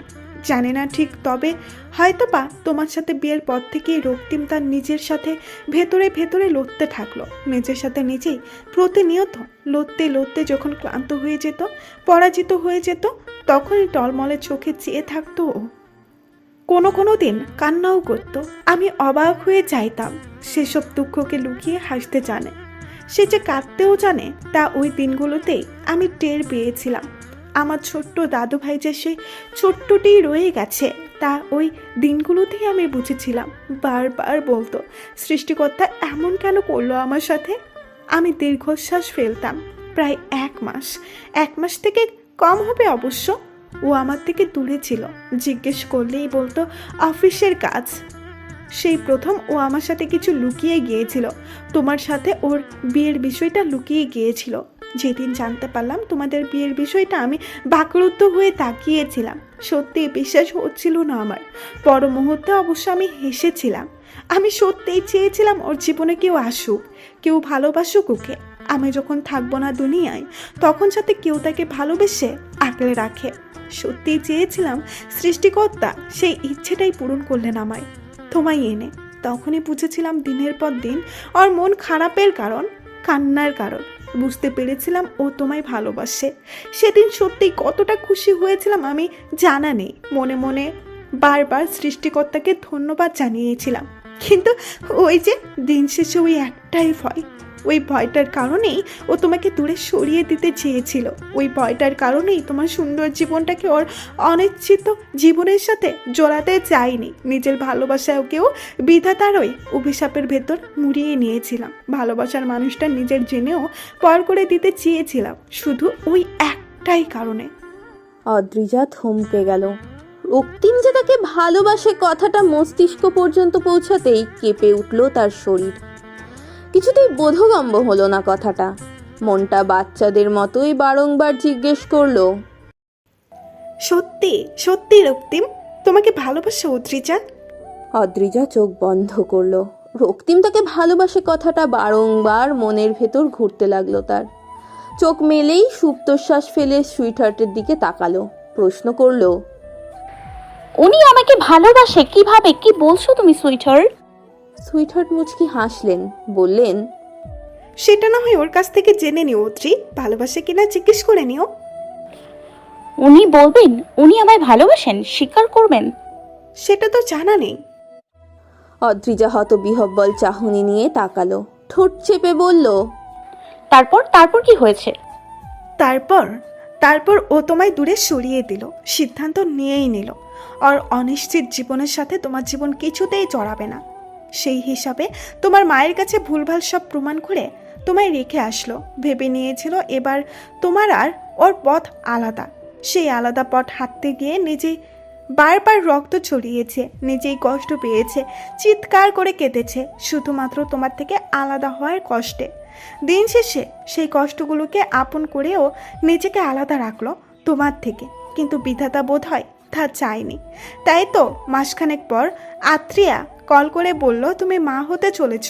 সেই দিন ওর অনুভূতিটা কেমন হয়েছিল তা হয়তো বলে বোঝাতে পারবো না। ওর মুখের সেই হাসিটাতে পৃথিবীর সব সুখ ছিল সেই দিন। আর সেই দিন ও সিদ্ধান্ত নিল অপারেশনটা হবে নিজের সন্তানের জন্যই। সেই দিন ওর বাচ্চার আকুতি মিনতি দেখে তোমার চোখ টলমল করছিল। ঝাপসা চোখে ওর দিকে সেদিন অনেকক্ষণ তাকিয়েছিলাম আমি। তারপর সেই সময়টা এলো, দেশ ছেড়ে অপরিচিত দেশে ওর চিকিৎসার জন্যই গিয়েছিলাম। এতটা রিস্ক নিয়ে, জীবন মরণ নিয়ে প্রশ্ন রাখে সেই অপারেশনটা যখন ঠিকঠাকভাবে সম্পূর্ণ হলো, সফল হলো জানলো ডক্টর, তখন কান্নায় চোখ জোড়া লাল হয়ে গিয়েছিল আমার। 2 দিন পর যখন ওর জ্ঞান ফিরলো তখন হাউমাউ করে কেঁদেছিলাম। ও শুধু হেসেছিল সেই দিন, অস্ফুট স্বরে বলেছিল, সুইটহার্ট, আমার সন্তান আমার সাথেই বাঁচবে। সৃষ্টিকর্তা আমার সন্তানের সাথে অন্যায় করেনি। সেই কথাটা শুনে কান্না করতে করতেও হেসেছিলাম আমি। তারপর আরও 1 মাস পর আবার দেশে ফেরা, তোমায় জ্বালানো, তোমার স্বাধীনতায় হস্তক্ষেপ করা, তোমায় আপন করার প্রচেষ্টা, সেখান থেকেই শুরু। কথাগুলো বলেই দীর্ঘশ্বাস ফেলল সুইটহার্ট। অদ্রিজা কেবল টলমলে চোখে চেয়ে থাকলো। রক্তিম এত বড় একটা অপারেশন হলো অথচ সে কিছুই জানলো না, কিছুই জানালো না কেউ তাকে। যদি রক্তিম আজ না থাকতো, যদি রক্তিমের কিছু একটা হয়ে যেত, ভাবতেই মুচড়ে উঠলো তার ভেতরটা। তো যতই হোক ভালোবাসে তো, এই মানুষটাকেই তো ভালোবাসে সে। সকাল সকাল ঘুম ভাঙতেই বিছানায় নিজের পাশে রক্তিমকে আবিষ্কার করলো অদ্রিজা। গতকাল রাতে তাড়াতাড়ি ঘুমিয়ে গিয়েছিল সে, তখন রক্তিম ফেরেইনি, হয়তো ঘুমানোর পরই এসেছিল রক্তিম। ঝাপসা চোখে রক্তিমের ঘুমন্ত মুখের দিকে তাকিয়েই হাসলো অদ্রিজা। চোখ জোড়া স্থির রেখে রক্তিমের মুখ চোখ গভীরভাবে পর্যবেক্ষণ করলো। কাপা হাতে রক্তিমের কপালে পড়ে থাকা চুলগুলো সরিয়ে দিয়েই ঘুমন্ত রক্তিম সজাগ হলো বোধহয়। চোখ জোড়া সেভাবে বন্ধ রেখেই কপালে চেপে ধরলো অদ্রিজার হাতটা। ঘুম জড়ানো গলায় বলে উঠল, ঘুমিয়ে আছি বলে সুযোগের সদ্ব্যবহার করে ফেলছেন। অদ্রিজা ভ্রুজোড়া কুচকালো, হাতটা এক টানে রক্তিমের হাত থেকে ছাড়িয়ে নিয়েই উঠে বসলো দ্রুত। গম্ভীর গলায় বলল, না, দেখছিলাম ছেলেদের চুল সরানোর অনুভূতি কেমন হয়। ভবিষ্যৎ হাজবেন্ডের ঘুমন্ত অবস্থায় এভাবে চুলে হাত বোলাবো, দারুণ না আইডিয়াটা? কথাটা বলেই ঠোঁট টিপে হাসলো অদ্রিজা। রক্তিম ঠোঁট চোখ মেলে চাইলো এবার, ভ্রু নাচিয়েই বলে উঠল, ভবিষ্যৎ হাজবেন্ড সে আর আপনার জীবনে আসবে না। সে এসে ঝেড়ে ফেলুন খুব দ্রুত, নয়তো আফসোস করবেন। অদ্রিজা কড়া চাহনিতে চাইলো। অপূর্ব চোখ জোড়ায় গাম্ভীর্য ফুটিয়েই গুরু গম্ভীর চাহনি ফেলে রক্তিমের দিকে দেখলো। হাত জোড়া বুকে ভাঁজ করেই কঠিন গলায় বলল, কেন আফসোস করব কেন? আপনার থেকেও শতগুণ ভালো হাজবেন্ড পাবো আমি, দেখবেন। আপনার মতো অসহ্যকর একটা লোকের সাথে দিন কাটাতে হবে না, এটা ভেবেই দারুণ লাগছে, মনটা ফুরফুরে লাগছে। আমি, আমার বেবি আর আমার ভবিষ্যৎ হাজবেন্ড, দারুণ একটা সংসার হবে। রক্তিম প্রথমবার মজা হিসেবে উড়িয়ে দিলেও এবার চোখ মুখ গম্ভীর হলো তার। ঘুমে ফোলা চোখ জোড়া জোর করেই মেলে রেখে অদ্রিজার দিকে শান্ত নিশ্চল ভাবে চেয়ে থাকলো। ভ্রু উঁচিয়ে জিজ্ঞেস করলো, পেয়ে গেছেন নাকি ভবিষ্যৎ হাজবেন্ড? আপনার খুশি দেখে তো মনে হচ্ছে ভবিষ্যৎ হাজবেন্ডকে আজই বিয়ে করে বর্তমান হাজবেন্ড বানিয়ে নেবেন। অদ্রিজা হাসলো এবারে। অগোছালো চুলগুলো হাত দিয়ে খোপা করতে করতেই ঠোঁট টিপে হেসে বলল, ও পাইনি এখনো, খোঁজ চলছে, পেয়ে গেলেই টুক করে বিয়ে করে প্রেজেন্ট হাজবেন্ড বানিয়ে নিব। দিহান বেচারা নেহার সাথে চিপকে না গেলে আপনার কথা অনুযায়ী দিহানকেই করে নিতাম বিয়ে, এক মুহূর্ত দেরি করতাম না। ও আমায় আগলে রাখতো বলুন, অনেক ভালোবাসতো, অন্তত আপনি নামক অসহ্যকর লোকটার মতো হতো না। রক্তিম আর এক দফা ভ্রু কুচকালো। আশ্চর্যজনকভাবে অদ্রিজার কথাবার্তায় আচরণে অদ্ভুত পরিবর্তন দেখে বিস্ময় খেলে গেল তার চোখ মুখে। কথা বলার সময় আগে যে রাগ, ক্ষোভ, ঘৃণা থাকতো, আজ সেটা নেই। দৃষ্টিতে অদ্ভুত রহস্য, ঠোঁটের কোণে তাচ্ছিল্য নেই, কথার উত্তরেই মিষ্টি হাসছে। হঠাৎ এই পরিবর্তন, এক রাতে কি হয়ে গেল হঠাৎ? সকাল সকাল ঘুম থেকে উঠেই অদ্রিজার এমন অদ্ভুত আচরণ। রক্তিম ভাবল, ভীষণ গুরুতরভাবে ভাবল, কিন্তু কোনো উত্তর পেল না সে। কপাল কুঁচকে অদ্রিজার দিকে বার কয়েক চেয়ে থাকতেই অদ্রিজা ভ্রু নাচালো, ঠোঁট বাঁকিয়ে বলল, কি হলো, কষ্ট হচ্ছে? চিন্তা নেই, আপনিও কাউকে বিয়ে করে ফেলবেন আর কি। আমাকে তো ভালোবাসেননি, তাকে ভালোবাসবেন খুব করে। বাসবেন না? রক্তিমের দৃষ্টি সরু হলো এইবারে। গম্ভীর গলায় বলে উঠল তৎক্ষণাৎ, সমস্যা কি আপনার? সকাল সকাল বিয়ে হাজবেন্ড নিয়ে পড়লেন কেন? অদ্ভুত।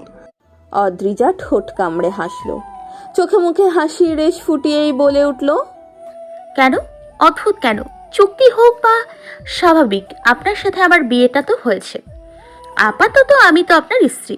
আপনার চাওয়াগুলো পূরণ করা আমার উচিত নয় কি রক্তিম? আপনিই তো এত কষ্ট করে দিহানকে আকুতি মিনতি করে বলেছিলেন, তো আমার উচিত না আপনার ইচ্ছের মূল্য দেয়া, আপনার ইচ্ছেটা পূরণ করা? তাই ভাবলাম দিহান না হোক অন্য কোনো ছেলেকে অ্যাকসেপ্ট করাই যায় আমার ভবিষ্যৎ হাজবেন্ড হিসেবে। রক্তিমের চোয়াল শক্ত হলো, ফর্সা মুখটা লাল রক্তিম হয়ে উঠল মুহূর্তেই। অদ্রিজার দিকে টান টান নজরে তাকিয়েই বোঝার চেষ্টা চালালো কিছু, কিন্তু বুঝেই উঠল না কিছু। হতবিহ্বল চাহনি নিয়ে তাকিয়ে থেকেই গমগমে কণ্ঠে শুধালো, আপনি শুধু শুধু এত সব স্বপ্ন দেখে ফেলেছেন। কেউ আসবেও না আপনার জীবনে, আর কেউ আপনার হাজবেন্ড হবে না। সো অ্যাকসেপ্ট, আর কাকেই বা করবেন? আপনি মিথ্যে স্বপ্ন দেখতেই পারেন, আমি আপাতত কিছু মনে করছি না। অদ্রিজা হাসলো, ভ্রু নাচিয়ে বলল, মনে করেননি তাহলে চোখ মুখের হঠাৎ এই পরিবর্তন? রাগের থমথমে হয়ে গেলেন যে মিস্টার রক্তিম মাহমুদ? নিজের স্ত্রী অন্য কাউকে নিয়ে ভাববে বলে। সমস্যা কি ভাবলে? এমনিতেও তো ডিভোর্সটা হয়েই যাবে আপনার সাথে, তাই না? রক্তিম রাগলো, চোখে মুখে দেখা গেল প্রখর দৃষ্টির চমৎকার রেশ। অদ্রিজার দিকে ফিরে কানের কাছে দাঁতে দাঁত চেপে বলে উঠল, বারবার ডিভোর্সের কথা বলেন কেন? হ্যাঁ, আশ্চর্য, ডিভোর্স তো হবে না। আপনি শুধু শুধু এসব নিয়ে পড়ে আছেন, আর এইসব বলে আমাকে বিরক্ত করছেন শুধু শুধু। অদ্রিজা তীক্ষ্ণ চাহনিতে তাকালো, চোখে মুখে ভীষণ প্রখর দৃষ্টি ফুটিয়েই রক্তিমের কলার টেনে ধরল, দাঁতে দাঁত চেপে বলল, মোটেই না। আগামী 1 মাসের মধ্যে দেখবেন হুট করেই কোনো একদিন বিয়ে করে নিয়েছি। আপনার শখ আমি অন্য কোনো পুরুষের অধীনে থাকি, শখটা পূরণ করা দরকার নয়? রক্তিম দাঁতে দাঁত চাপলো, অদ্রিজার চোখে চোখ রেখেই বলল, স্টুপিড। আপনার এখন সরি বলা উচিত এইসবের জন্য, সরি বলা দরকার। তাই এমন স্টুপিডের মতো এইসব কথা আমার সামনে তুলে ধরছেন, আমার ইচ্ছে করে জ্বালাচ্ছেন। রক্তিমের কথাগুলো শুনেই ঠোঁট টেনে হাসলো অদ্রিজা। রক্তিমের কলার ছেড়ে দিয়ে কপালে আসা অগোছালো চুলগুলো কানের পেছনে গুজে নিয়েই বিছানা ছাড়লো। ওয়াশরুমের দিকে পা বাড়াতে বাড়াতেই বলে উঠল, ওহ সরি নয়, অন্য কিছু বলতে হবে। বলে ফেললেই কাহিনী খতম। আমি আর আপনাকে জ্বালাবো না, প্রমিস। রক্তিম ভ্রু কুচকালো। অদ্রিজার কথাবার্তায় তার মতোই উৎফুল্ল ছাড়া ছাড়া ভাব। তার এইরকম হেসে হেসে কথা বলা তাকে কপি করছে? বুঝে উঠল না। বিছানায় থমথমে মুখে বসেই ভাবতে লাগলো কাহিনী আসলে কি। অদ্রিজা রাগছে না কেন আজ? বারংবার মুখে সেই চমৎকার হাসি বা কেন? কথাগুলো ভেবে ভেবেই মিনিট কয়েক পার করে দিল সে। অদ্রিজা ওয়াশরুম থেকে বের হয়ে আসতেই শান্ত গলায় প্রশ্ন ছুড়ল, আমায় কপি করছেন আপনি? আমার কথার ভঙ্গি কপি করছেন? এত ইজিলি উৎফুল্লভাবে কথা বলছেন? অন্যদিন তো কথায় কথায় রেগে খেপে যেতেন। অদ্রিজা ফর্সা মুখে হাসি ফোটালো সঙ্গে সঙ্গেই, ঠোঁট টেনে বলল, ধরুন আপনি এতদিন যে সত্যটা আমার যে দুর্বলতাটা জেনে আমাকে এত উৎফুল্ল ভেবে ইজিলি জ্বালিয়ে যেতেন, ঠিক তেমনই কোনো দুর্বলতা আমিও পেয়ে গেছি, তাই আর কি। রক্তিম কপাল কুচকালো। দুর্বলতা? কথাটা ভাবতেই মাথায় এলো অদ্রিজার প্রেগনেন্সির কথাটাই। নিজের সন্তানের প্রতি সবাই দুর্বল। অদ্রিজা কি সেই দুর্বলতার কথাই বলছে? সেই দুর্বলতার কথা জেনেই হঠাৎ এই পরিবর্তন? বুঝল না রক্তিম। দ্বিধান্বিত চাহনিতে তাকিয়েই বলল, কি দুর্বলতা? আপনার প্রেগনেন্সির কথা বোঝাতে চাইছেন? আমি আমার সন্তানদের প্রতি দুর্বল, এটা জেনে গেছেন? এটা জানার কি আছে? প্রত্যেক বাবাই তো তার সন্তানের প্রতি দুর্বল হবে, তাই না? হেলিনা করে বলে ফেলুন কোন দুর্বলতার কথা বলছেন। অদ্রিজা ঠোঁট টিপে হাসলো। রুম থেকে বেরিয়ে যেতে যেতেই বলল, না, অন্য কোনো দুর্বলতা ভাবুন। টেবিলের ওপর দুটো ধোয়া ওঠা চায়ের কাপ, এক পাশে অদ্রিজা, অন্য পাশে সুইটহার্ট বসা। অদ্রিজা একটা চায়ের কাপ সুইটহার্টের দিকে এগিয়ে দিয়েই মুখ ফুলিয়ে বলে উঠল, তুমি কিন্তু কিছু বলবে না সুইটহার্ট। ওই বেয়াদব লোকটা আমার দুর্বলতা জেনেও বারংবার আমাকে ফিরিয়ে দিয়েছে, কাঁদিয়েছে, অপমান করেছে। আমি তার শোধ নিতে চাই। বলবে না কিন্তু, বললে কিন্তু তোমার সাথে কথা অফ সুইটহার্ট। সুইটহার্ট হাসলো, বলল, আহারে, বেচারার প্রতি এখনো তোমার রাগ কমলো না? রাগ কমবে কেন? কমার প্রশ্নই আসছে না সুইটহার্ট। আমি ওনাকে বারংবার বলেছি আমি ওনাকে ভালোবাসি, তাও উনি আমার সেই কথার মূল্য দেয়নি, তাচ্ছিল্য করে ফিরিয়ে দিয়েছিল। বরং যখন জানলো আমি ওনাকে ভালোবাসি, উনি গা ছাড়াভাবে আমার সাথে দিনের পর দিন গা জ্বালানো কথা বলে গিয়েছে। উনি তো কখনো আমায় ভালোবাসেনি সুইটহার্ট। আমি বলেছি, এখন যদি আবার ওনার কাছে নিজ থেকে বলতে যাই ভালোবাসি, তাহলে উনি আবারও ভাব নিবে সুইটহার্ট। এবার কিন্তু আমি আর ভালোবাসি বলবো না, যতদিন না উনি স্বীকার করবেন। সুইটহার্ট মিষ্টি হেসেই বলে উঠল, শুধু মুখে হাসি বললেই কি ভালোবাসা হয়ে যায় অদ্রি? অনেক সময় মুখে না বলেও, কখনো প্রকাশ না করেও ভালোবাসা বোঝানো যায়। অদ্রিজা সূক্ষ্ম চাহনিতে তাকিয়ে রইল। হয়তো না বললেও বোঝানো যায়, কিন্তু ওই যে অপমানটা সেখানেই সাংঘাতিক। দিহানকে কেন আগলে নেওয়ার জন্য আকুতি জানিয়েছে রক্তিম? কেন? কথাটা ভাবতেই রাগে কান গরম হয়ে উঠল। মুখ চোখ লাল হয়ে গেল তার। ভেতরে থাকা নরম মনটা বলল, না, কিছুতেই না। রক্তিমকে কিছুতেই এমনি এমনি ক্ষমা করে দেওয়া যায় না। আগে সে স্বীকার করবে, নয়তো কিছুতেই মানা হবে না রক্তিম নির্দোষ। রক্তিমদের বাসার সিঁড়ি পর্যন্ত পৌঁছতেই নিজের ঠিক 2 ধাপ উপরের সিঁড়িতে রায়মানকে চোখে পড়ল অত্রিয়ার। দীর্ঘাকার লম্বা চওড়া শরীরের মানুষটিকে দেখে নিয়েই অত্রিয়া দাঁত কেলিয়ে হাসল। ধপাধপ করে 2 ধাপ সিঁড়ি এক লাফে পার করেই রায়মানের সামনে গিয়ে দাঁড়ালো। মুচকি হেসেই চঞ্চল কণ্ঠে বলে উঠল, হ্যালো রায়মান ভাইয়া, কেমন আছেন? রায়মান মুখ নামিয়ে নিজের সামনের পিচ্ছি দেখতে মেয়েটার দিকে চাইল। নজর সরু করেই পা থেকে মাথা পর্যন্ত নিরীক্ষণ করেই মৃদু হাসল। ঠোঁট চওড়া করে বলল, ভালোই আছি, তুমি?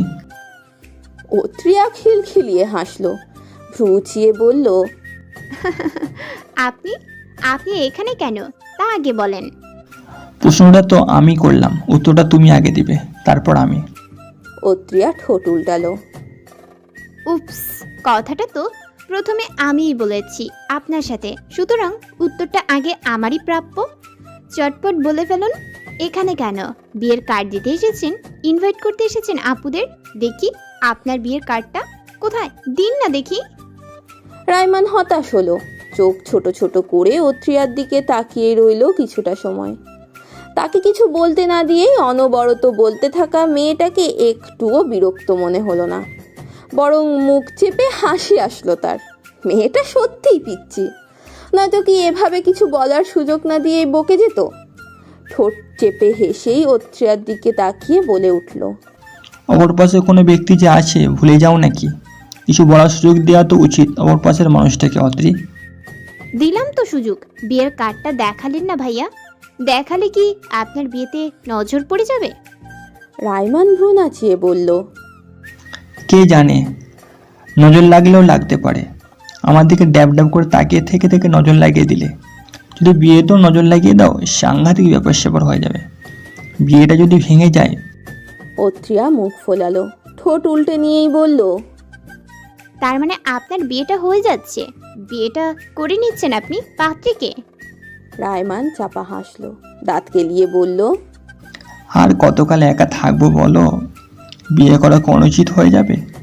অত্রিয়া মুখটা আরো ফোলালো, গম্ভীর গলায় বাচ্চাদের মতো মুখ ফুলিয়ে রেখে বলল, পাত্রীকে জিজ্ঞেস করলাম তো। রায়মান হু হা করে হাসলো। এবার মৃদু গলায় বলল, তুমিই বোধ হয়। কথাটা বলেই সিঁড়ি বেয়ে উপরে উঠে গেল রায়মান। অত্রিয়া ড্যাব ড্যাব করে তাকিয়ে রইল, ঠোঁটে ঠোঁট চেপে দাঁড়িয়ে রইল সেইখানেই। রায়মান যে এতক্ষণ মজা নিচ্ছিল বুঝতে পেরেই মুখ কালো করলো। এত অভদ্র লোকটা! ছোট্ট মনটায় এক মুহূর্তের জন্যই এভাবে ঝড় তুলে দেওয়া কি উচিত হয়েছে ওই শ্যামপুরুষের? অভদ্র, চরম মাপের অভদ্র। অদ্রিজার লাবণ্যময়ী ধপধপে ফর্সা লতিয়ে পড়া শরীরে কালো রাঙা শাড়িটা এলোমেলো হলো। ফর্সা ফুলো পেটের উপর থেকে সরে গেল শাড়ির একাংশ। মুহূর্তেই চোখের সামনে দৃশ্যমান হলো মুগ্ধ করা পেটের সেই মসৃণ ত্বক। রক্তিম নেশালো চাহনিতে তাকিয়ে থেকেই মৃদু হাসল। দুপা এগিয়েই নিজের টাইটা খুলে রেখেই ক্লান্ত শরীরটা সোফায় এলিয়ে দিল।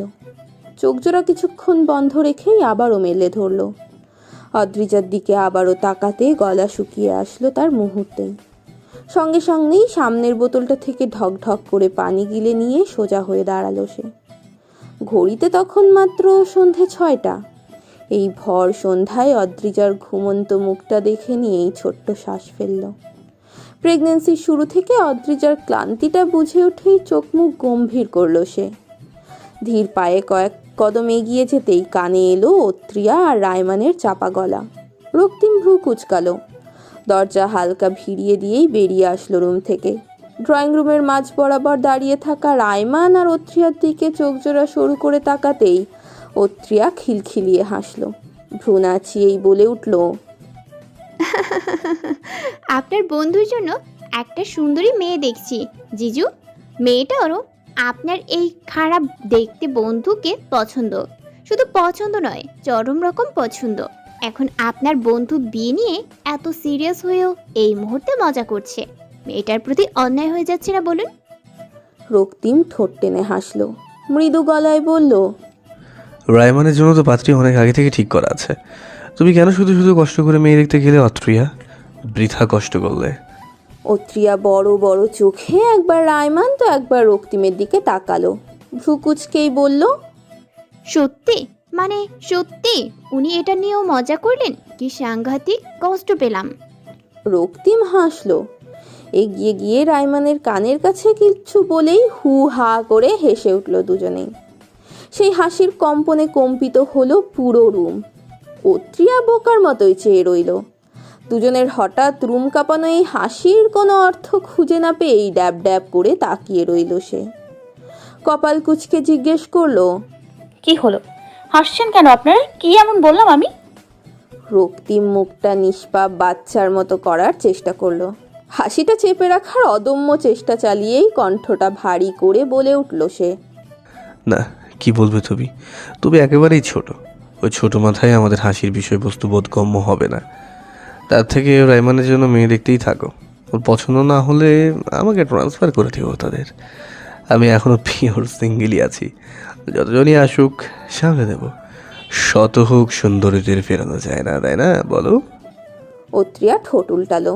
রক্তিমের কথার বিনিময়ে কিছু বলতে যাবে ঠিক তখনই রক্তিমের পেছনে এক সূক্ষ্ম নারী কণ্ঠ ঝংকার তুলে বলে উঠল, অ্যাকচুয়ালি রায়মান ভাইয়ার জন্য মেয়ে দেখার সময় ওনার জন্য পারফেক্ট দেখে কয়েকটা আমি চুজ করে ফেলিস অত্রি।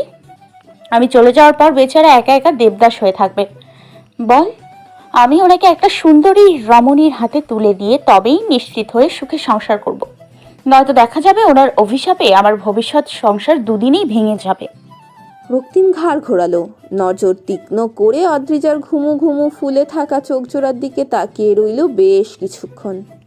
অদ্রিজার ঠোঁটের কোণে মৃদু হাসিটা দেখে নিয়েই চোখে মুখে তীক্ষ্ণতার সাথে যোগ হলো বিস্ময়। অদ্ভুত, এই রমণীর হঠাৎ এত পরিবর্তন? তার প্রতি রাগ অভিমান সব মিছে গেছে নাকি? রক্তিম বুঝল না।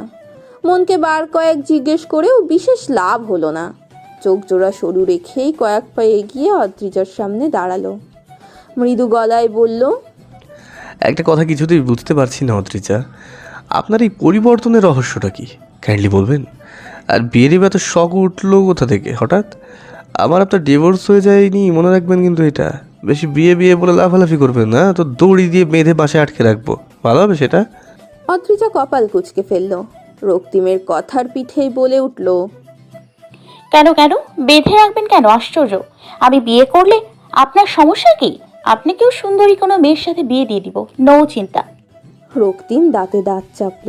কপালে পড়ে থাকা চুলগুলো এক হাত দিয়ে পেছনে ঠেলে দিয়েই নিশ্চল চাহনিতে অদ্রিজার দিকে তাকালো কয়েক সেকেন্ড। মুহূর্তেই ঠোঁট বাঁকিয়ে মুচকি হাসলো রক্তিম। অদ্রিজার কানের কাছে মুখ এনেই ফিসফিসিয়ে বলল, ইয়েস, চিন্তা কিসের? সুন্দরী মেয়ে পেলে দ্বিতীয় বিয়ে করতে নিষেধ নেই আমার। 2 সুন্দরী বউ নিয়ে সংসার জীবন ভালোই কাটবে আমার। কিন্তু কথা হলো আপনাকে নিয়ে। আপনি সহ্য করতে পারবেন তো? হ্যাঁ, আমার পাশে আমার দ্বিতীয় সুন্দরী স্ত্রীকে? না মানে শুনেছিলাম বাঙালি মেয়েরা নাকি তাদের ভালোবাসার মানুষের পাশে কাউকে সহ্য করতে পারে না। তাহলে আপনি পারবেন তো? অদ্রিজা ভ্রুজোড়া কুঁচকে রেখে তাকালো। রক্তিম নামক অভদ্র লোকটার কলার ধরে শটান একটা ঘুষি বসাতে চাইলো মন তৎক্ষণাৎ। তারই সামনে কত সুন্দরভাবে নির্দ্বিধায় বলে দিচ্ছে দ্বিতীয় বিয়ে করতে কোনো সমস্যা নেই তার। এত সহজেই বলে দিল। কথাগুলো ভেবেই যুবতী মনটা বিদ্রোহের ঘোষণা দিল। টলমল করে চোখ জোড়া ভাসাতে মন চাইল মুহূর্তেই। নরম হৃদয়টা ভীষণ অভিমানী কণ্ঠে কিছু কথা বলতে চাইল, কিন্তু না। মস্তিষ্ক খুব শান্তভাবে নির্দেশ পাঠালো যে অভিমান, কান্না কিংবা নিজের স্বচ্ছ অনুভূতির এইটুকুও এই অভদ্র লোকের সামনে প্রকাশ করা যাবে না, কিছুতেই না। সঙ্গে সঙ্গেই চিবুক শক্ত হলো অদ্রিজার। ভ্রুজোড়া কুঁচকে ভীষণ শান্ত গলায় বলল, কেন পারবো না? আমি কি আপনাকে ভালোবাসি নাকি মিস্টার রক্তিম মাহমুদ, যে আপনার পাশে কাউকে সহ্য করতে পারবো না? অদ্ভুত। রক্তিম হালকা হাসলো। কোনো উত্তর না দিয়ে ঘাড় ঘুরিয়ে অত্রিয়া আর রায়মানের দিকে তাকিয়ে মুচকি হাসলো। সোফায় বসতে বলেই হাত জোড়া বুকে ভাঁজ করে দাঁড়ালো রক্তিম। ঠোঁট টেনে বলে উঠল, ভীষণ রকম অদ্ভুত। তো মেয়ে চুজ করে নিয়েছেন? বিয়ে কবে করতে হবে? চটফট বলে ফেলুন। আমার সন্তান পৃথিবীর আলো দেখার সাথে সাথেই যাতে তার দ্বিতীয় মাকে দেখতে পায় সেই ব্যবস্থা করতে হবে না? অদ্রিজা এবার জ্বলে উঠল যেন। দৃষ্টিটা ক্রমশ শুরু করেই কণ্ঠে ঝংকার তুলে বলে উঠল সে, আমি আসলেই অবাক হয়ে যাই। এত অনায়াসে আমার সন্তান বলছে কি করে? আর হ্যাঁ, আপনি দ্বিতীয় বিয়ে করুন, সমস্যা নেই, কিন্তু আমার সন্তানের দ্বিতীয় মা বলে সম্বোধন করবেন না কাউকে। তার মা কেবল আমি এবং আমি। আমার সন্তানকে আপনার সাথেও শেয়ার করব না আমি। দ্বিতীয় মায়ের সাথে শেয়ার করা তো দূর, মাইন্ড ইট। রক্তিম ঠোঁট টেনে হাসলো। ভ্রু কুচকে নিয়ে অদ্রিজার পাশে জলজল করা মুখটার দিকে তাকিয়ে খুঁটিয়ে খুঁটিয়ে দেখতে লাগলো অদ্রিজার গোল গাল ফুলো মুখটাকে। ঠোঁট কামড়েই বলে উঠল, তাহলে আপনি কি করে ভাবলেন আপনার দ্বিতীয় স্বামীর সাথে আমি আমার সন্তানকে শেয়ার করব? আমার তো আপনার দ্বিতীয় স্বামীর কথা ভেবেই হাসি পাচ্ছে অদ্রিজা। বেচারা আপনার বর হবার আগেই ইন্তেকাল করবে। দারুণ। অদ্রিজা কপাল কুঁচকে রেখে কিছুটা সময় তাকালো। তারপরই চোখ মুখ থমথমে করে কিছু না বলেই হনহনিয়ে রুমের ভেতর ঢুকে পড়ল সে। আর রক্তিম তার হনহনিয়ে যাওয়া দেখেই হেসে উঠল। দুপা পিছিয়ে সোফায় বসে পড়েই ক্লান্ত শরীরটা এলিয়ে দিয়ে বলল, হঠাৎ 2 জনই একসাথে? কি ব্যাপার বলো তো? তোমাদের আকস্মিক দেখা করার প্ল্যান ছিল নাকি মিরাক্কেল কোনো? অত্রিয়া খিলখিলিয়ে হাসল। রক্তিমের কথা শেষ হওয়ার পরপরই বলে উঠল, মিরাকেল মিরাকেল। রক্তিম ঠোঁট চওড়া করে হাসল। রায়মানের দিকে তাকিয়েই বলল, কিরে মিরাক্কেল? রায়মান গম্ভীর গলায় গমগমে করে বলল। অত্রিয়া মুখ ফোলালো, চোখের দৃষ্টি সরু করেই বলে উঠল, মোটেই না। আমি আপনাকে ফলো করতে যাব কেন? এটা আমার আপুর বাসা, যখন তখন আসতে পারি আমি। এখানে আসতে হলে আপনাকে ফলো করা লাগবে কেন? অদ্ভুত। রায়মান রক্তিম দুজনেই হু হা করে হেসে উঠল। অত্রিয়া আবারও বোকার মতো চেয়ে থাকলো তাদের দিকে। কি এমন বলল সে যে এভাবে হাসতে হবে? অদ্ভুত। সূক্ষ্ম নজরে ওই 2 বন্ধুর দিকে তাকিয়ে রইল কথাগুলো ভেবেই। রায়মান ঠোঁট চওড়া করে সেই হাসি নিয়েই বলে উঠল, ফলো করতেই পারো। ওইটুকু মেয়ে হয়ে ড্যাব ড্যাব করে তাকিয়ে কাউকে গিলে খেয়ে নিতে পারলে এটার কি এমন ইম্পসিবল কাজ? হতেই পারে আমাকে ড্যাব ড্যাব করে দেখার জন্য ফলো করছিলে আমায়, আর ফলো করতে করতে এখানে এসে হাজির। হতেই পারে। অত্রিয়া ভ্রু বাঁকালো কথাগুলো শুনে। আর রক্তিম আর রায়মানের আবারও একসাথে আওয়াজ করে হাসলো। ছোট অত্রিয়ার ফুলিয়ে রাখা গাল, ভাকানো ভ্রু আর ঠোঁট উল্টানো দেখে এই হাসিটা দ্বিগুণ হলো তাদের। অদ্রিজা ব্যালকনির এক ধারেই বসেছিল, দৃষ্টিটা আকাশের পানে।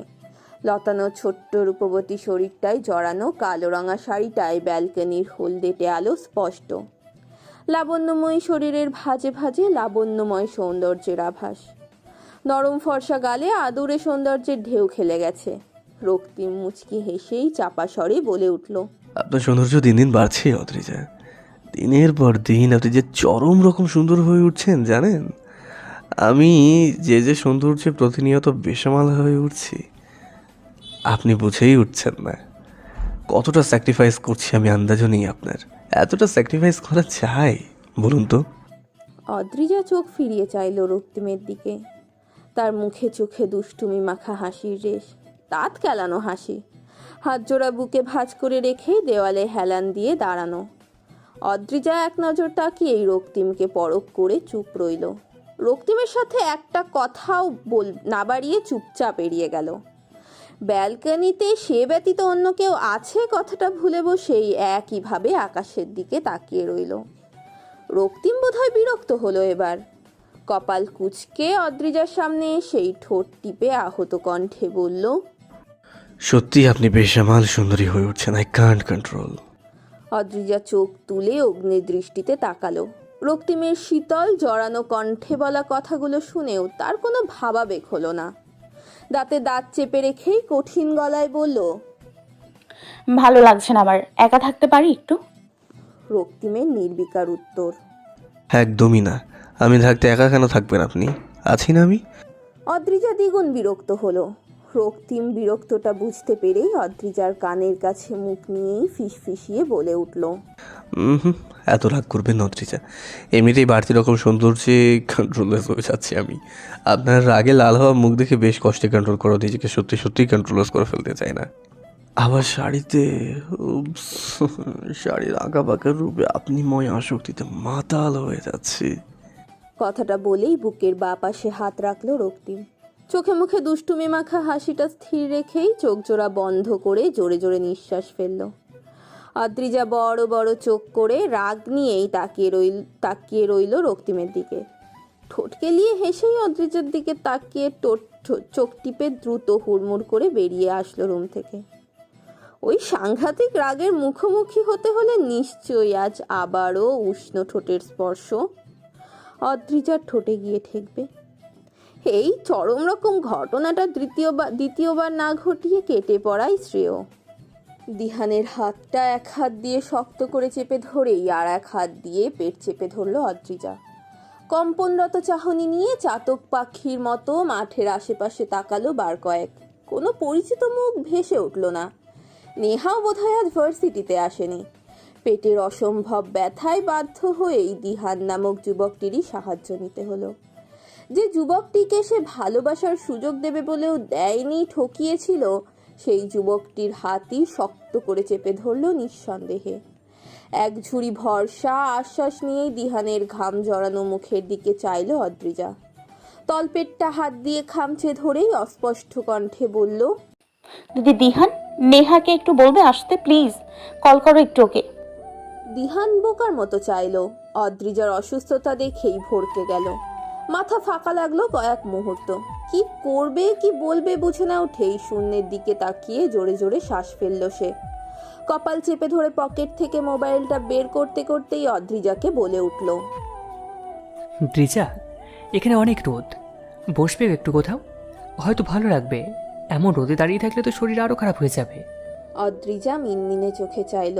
কিছু না বলেই ঘন ঘন নিঃশ্বাস ফেলে দিহানের হাতটা ছেড়ে দিয়ে সোজা হয়ে দাঁড়ানোর চেষ্টা করলো, কিন্তু পারল না। ব্যথায় বিষিয়ে উঠল গোটা শরীর। প্রেগনেন্সির 4 মাসের মাঝে এই ব্যথার কোনো উৎস খুঁজে না পেয়েই শরীর কেঁপে উঠল তার। হাত পায়ের শিরায় টান পড়ল যেন তার।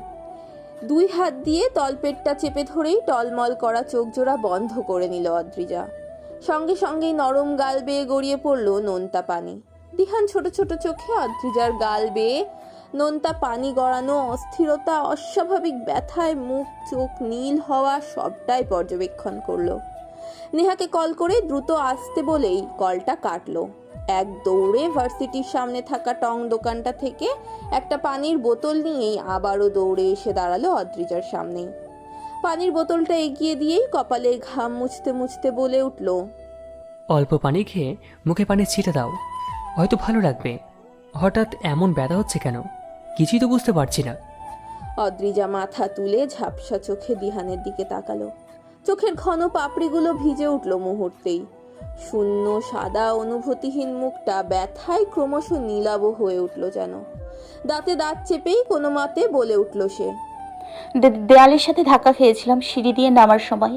পেটের দিকে ধাক্কাটা একটু জোরেই লেগেছিল তাই। অদ্রিজার বাকি কথাটা শেষ হলো না।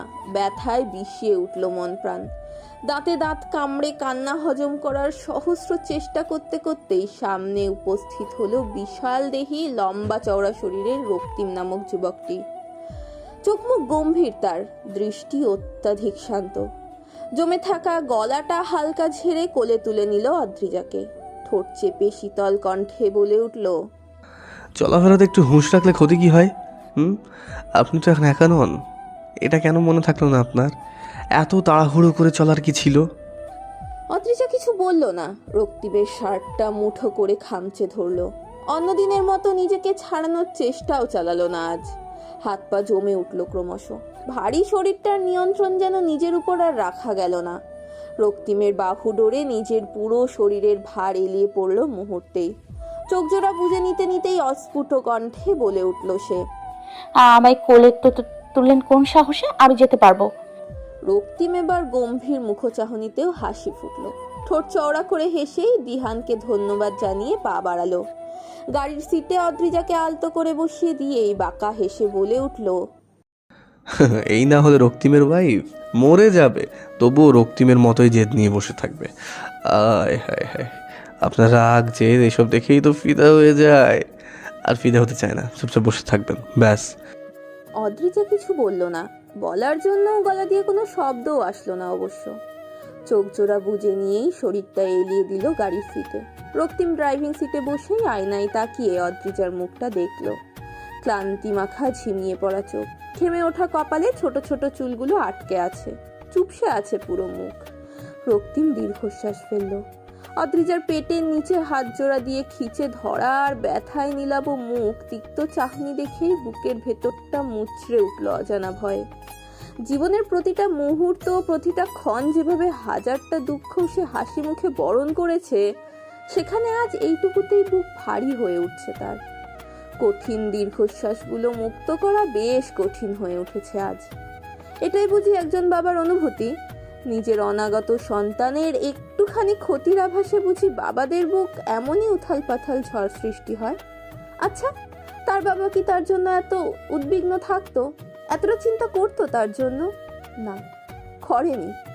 এতটা চিন্তা সে কোনোদিনও করেনি, এতটা উদ্বিগ্নও হয়নি। মনে মনে নিজেকে নিজেই উত্তরগুলো দিয়ে চোখ জোড়া বন্ধ করলো রক্তিম। উষ্ণ শ্বাস ফেলে সামনে থাকা পানির বোতলটার মুখ খুলেই অদ্রিজাকে হা করতে বলল। অদ্রিজা কয়েক সেকেন্ড চুপ থাকলেও পর মুহূর্তে কিছু না বলেই হা করলো। এই গরমে ঘামে চুপসে ওঠা এই শরীরের জন্য ওইটুকু পানিই প্রয়োজন ছিল। শুকনো গলা এবার বুঝি একটু ঝরঝরে হলো। রক্তিমের দিকে ছোট ছোট চোখে তাকাতেই রক্তিম হালকা হেসে বোধহয় বোঝাতে চাইলো সে চিন্তা করছে না। এটা চিন্তা করার মতো কোনো বিষয়ই নয়, কিন্তু মন জিনিসটা বড্ড অবাধ্য। শরীরের ক্লান্তি, পেট ব্যথায় বিষিয়ে ওঠা যন্ত্রণার সাথে এবার মন খোঁজখোঁজ করা অজানা ভয়ও যোগ হলো। গলা সরু করে কিছু বলার আগেই রক্তিম গাড়ি স্টার্ট দিল। সঙ্গে সঙ্গে হালকা বাতাসে শরীর শীতল হয়ে উঠল। নিস্তেজ হয়ে পড়লো ভারী দেহ, হাত পা লতিয়ে পড়লো গাড়ির সিটের উপর। চোখ জোড়াও বুঝে আসলো মুহূর্তেই। হসপিটালের করিডোরেই দাঁড়িয়ে জোরে জোরে নিঃশ্বাস ফেললো নেহা। নিচ থেকে উপরে জোরে জোরে সিঁড়ি বেয়ে আসার দরুন হাঁটুতে ভর দিয়ে হাঁপালো কিছুক্ষণ। দিহান চোখ ছোট ছোট করে নেহার দিকে তাকিয়ে রইল। মৃদু হেসে নেহার দিকে এগিয়েই বলল, এত জোরে উঠলি কেন? এখন হাঁপাতে থাক, আমি যাচ্ছি। নেহা মুখ তুলে চাইল। দিহান যাচ্ছি বলেও গেল না, স্থির দাঁড়িয়ে থেকে নেহার হাঁপাতে থাকা মুখটা দেখতে ব্যস্ত হয়েই মুচকি হাসল। ঠোঁট চেপে বলল, যাব? তুই একাই আসিস তাহলে? নেহা আবারও মিনমিনে চাহনিতে তাকিয়ে রইল। কিছু না বলে জোরে জোরে হাঁফিয়ে সোজা হয়ে দাঁড়ানোর চেষ্টা করলো।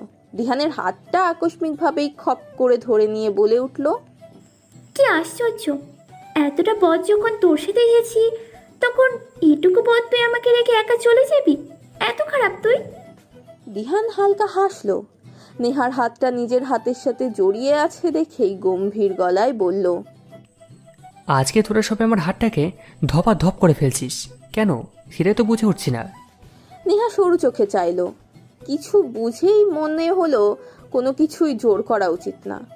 দিহান যদি তাকে ভালোবাসে তাহলে কোনোদিনও সেও হাত ধরবে। জোর করে হাত ধরতে হবে কেন তার? কথাটা ভেবেই দিহানের হাতটা ছেড়ে দিল। দুপা এগিয়েই হাঁটতে হাঁটতে বলে উঠল, সরি দিহান, খেয়াল করা হয়নি। হুটহাট কি করে ফেলি খেয়াল থাকে না আমার। দিহান কপাল কুচকালো। সামনের মেয়েটা যে নেহাই বুঝে উঠতে দেরি হলো না। এত সহজে কষ্ট পেয়ে গেল এই মেয়েটা, তার হাতটা ছেড়ে দিল। অথচ সেই দিন তাদের বাসার সামনেও কত জোর দিয়ে কথা বলেছিল। অদ্ভুত, কষ্ট পেল কেন? মনে মনে প্রশ্নগুলো করেই নিজের মাথায় নিজেই ঘুষি বসাতে মন চাইল দিহানের। দাঁতে দাঁত চেপে দ্রুত পায়ে এগিয়ে গিয়ে নেহার সামনে গিয়ে দাঁড়িয়েই নেহার হাতটা খপ করে ধরে বসলো। ভ্রু কুচকেই বলল, তুই একটুও তো মাইন্ড করিস, জানা ছিল না তো? মাইন্ড কখন করলাম? দিহান দৃষ্টি গম্ভীর করলো। কপাল কুচকানো চাহনি নিয়ে নেহার দিকে তাকিয়েই গম্ভীর গমগমে কণ্ঠে বলে উঠল, তাহলে হাত ছাড়লি কেন? নেহা অবাক হলো। হাত ছাড়বে না? তাহলে কি করবে? বোকার মতোই প্রশ্ন করলো নেহা। হাত ছাড়বো না? তুই তো বিরক্ত হচ্ছিলিস, তাহলে হাত ছাড়া উচিত হয়নি আমার? দিহান শক্ত কণ্ঠেই অন্য পাশ ফিরে বলল, না, উচিত হয়নি। কেন হাত ছাড়বি তুই? হাত ছাড়ার অনুমতি কে দিল তোকে? নেহা এবার বোকার মতো তাকালো। ফুস করে নিঃশ্বাস ফেলে চাহনিটা দিহানের মুখ থেকে নিজের হাতের দিকে নিল। দিহানের হাত যে তার চিকন হাতটা ধরে রেখেছে তা বোধগম্য হতেই ক্লান্তি মাখা নিঃশ্বাস বেরিয়ে এলো ভেতর থেকে। মুখে ফুটলো মৃদু হাসি। চোখজোড়া বন্ধ করে নিয়ে প্রশান্তির হাসি হাসলো সে। প্রতি উত্তরে একটা কথাও না বলে নিশ্চুপে দিহানের সাথে পা মিলিয়েই পা বাড়ালো। হসপিটালের কেবিনে নিজেকে আবিষ্কার করতেই চোখ মেলে চাইলো অদ্রিজা। নিজের অনেকটা কাছে কোনো পুরুষের অস্তিত্ব বুঝে উঠতেই থমকে গেল সে। উষ্ণ নিঃশ্বাসগুলো চোখে মুখে ছুঁয়ে যেতেই কেঁপে উঠল। হাত পায়ের তালু ঈষৎ ঘেমে উঠল অস্বস্তিতে।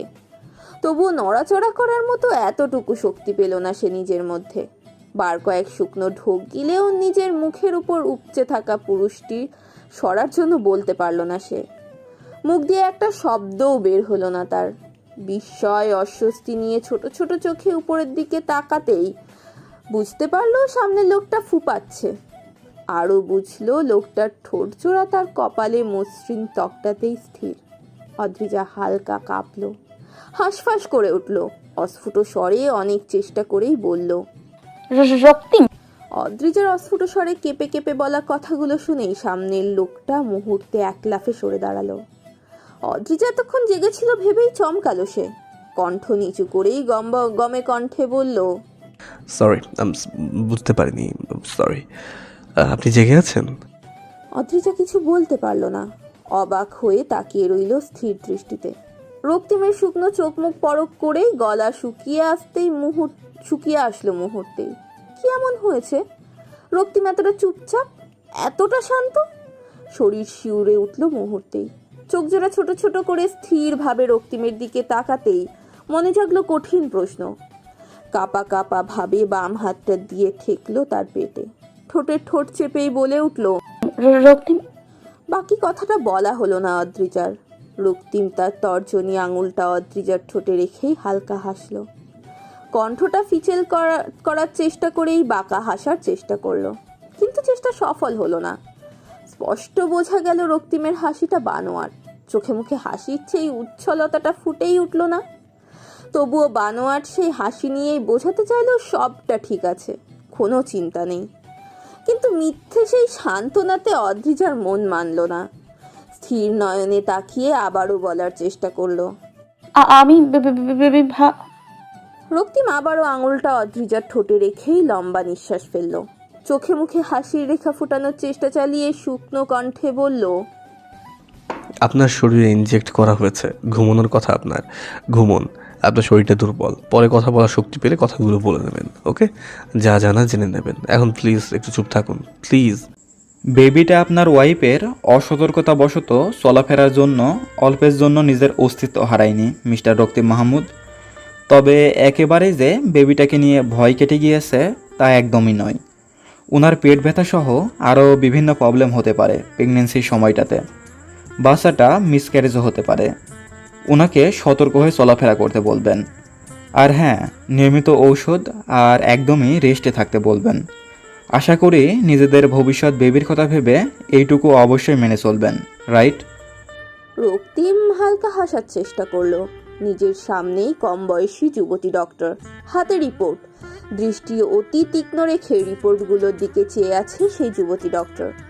কণ্ঠে তার তীক্ষ্ণতার তেজ স্পষ্ট।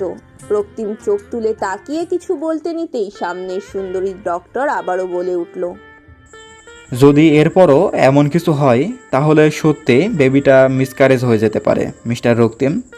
ইভেন এবারও বেবিটা মিসক্যারেজ হয়ে যাওয়ার সম্ভাবনা 50% ছিল। আমি মনে করি এরপর থেকে একটু সাবধানে চলাফেরা করবে আপনার ওয়াইফ। আর যদি তা না হয় তো আপনারা আপনাদের অনাগত সন্তানকে হারাবেন।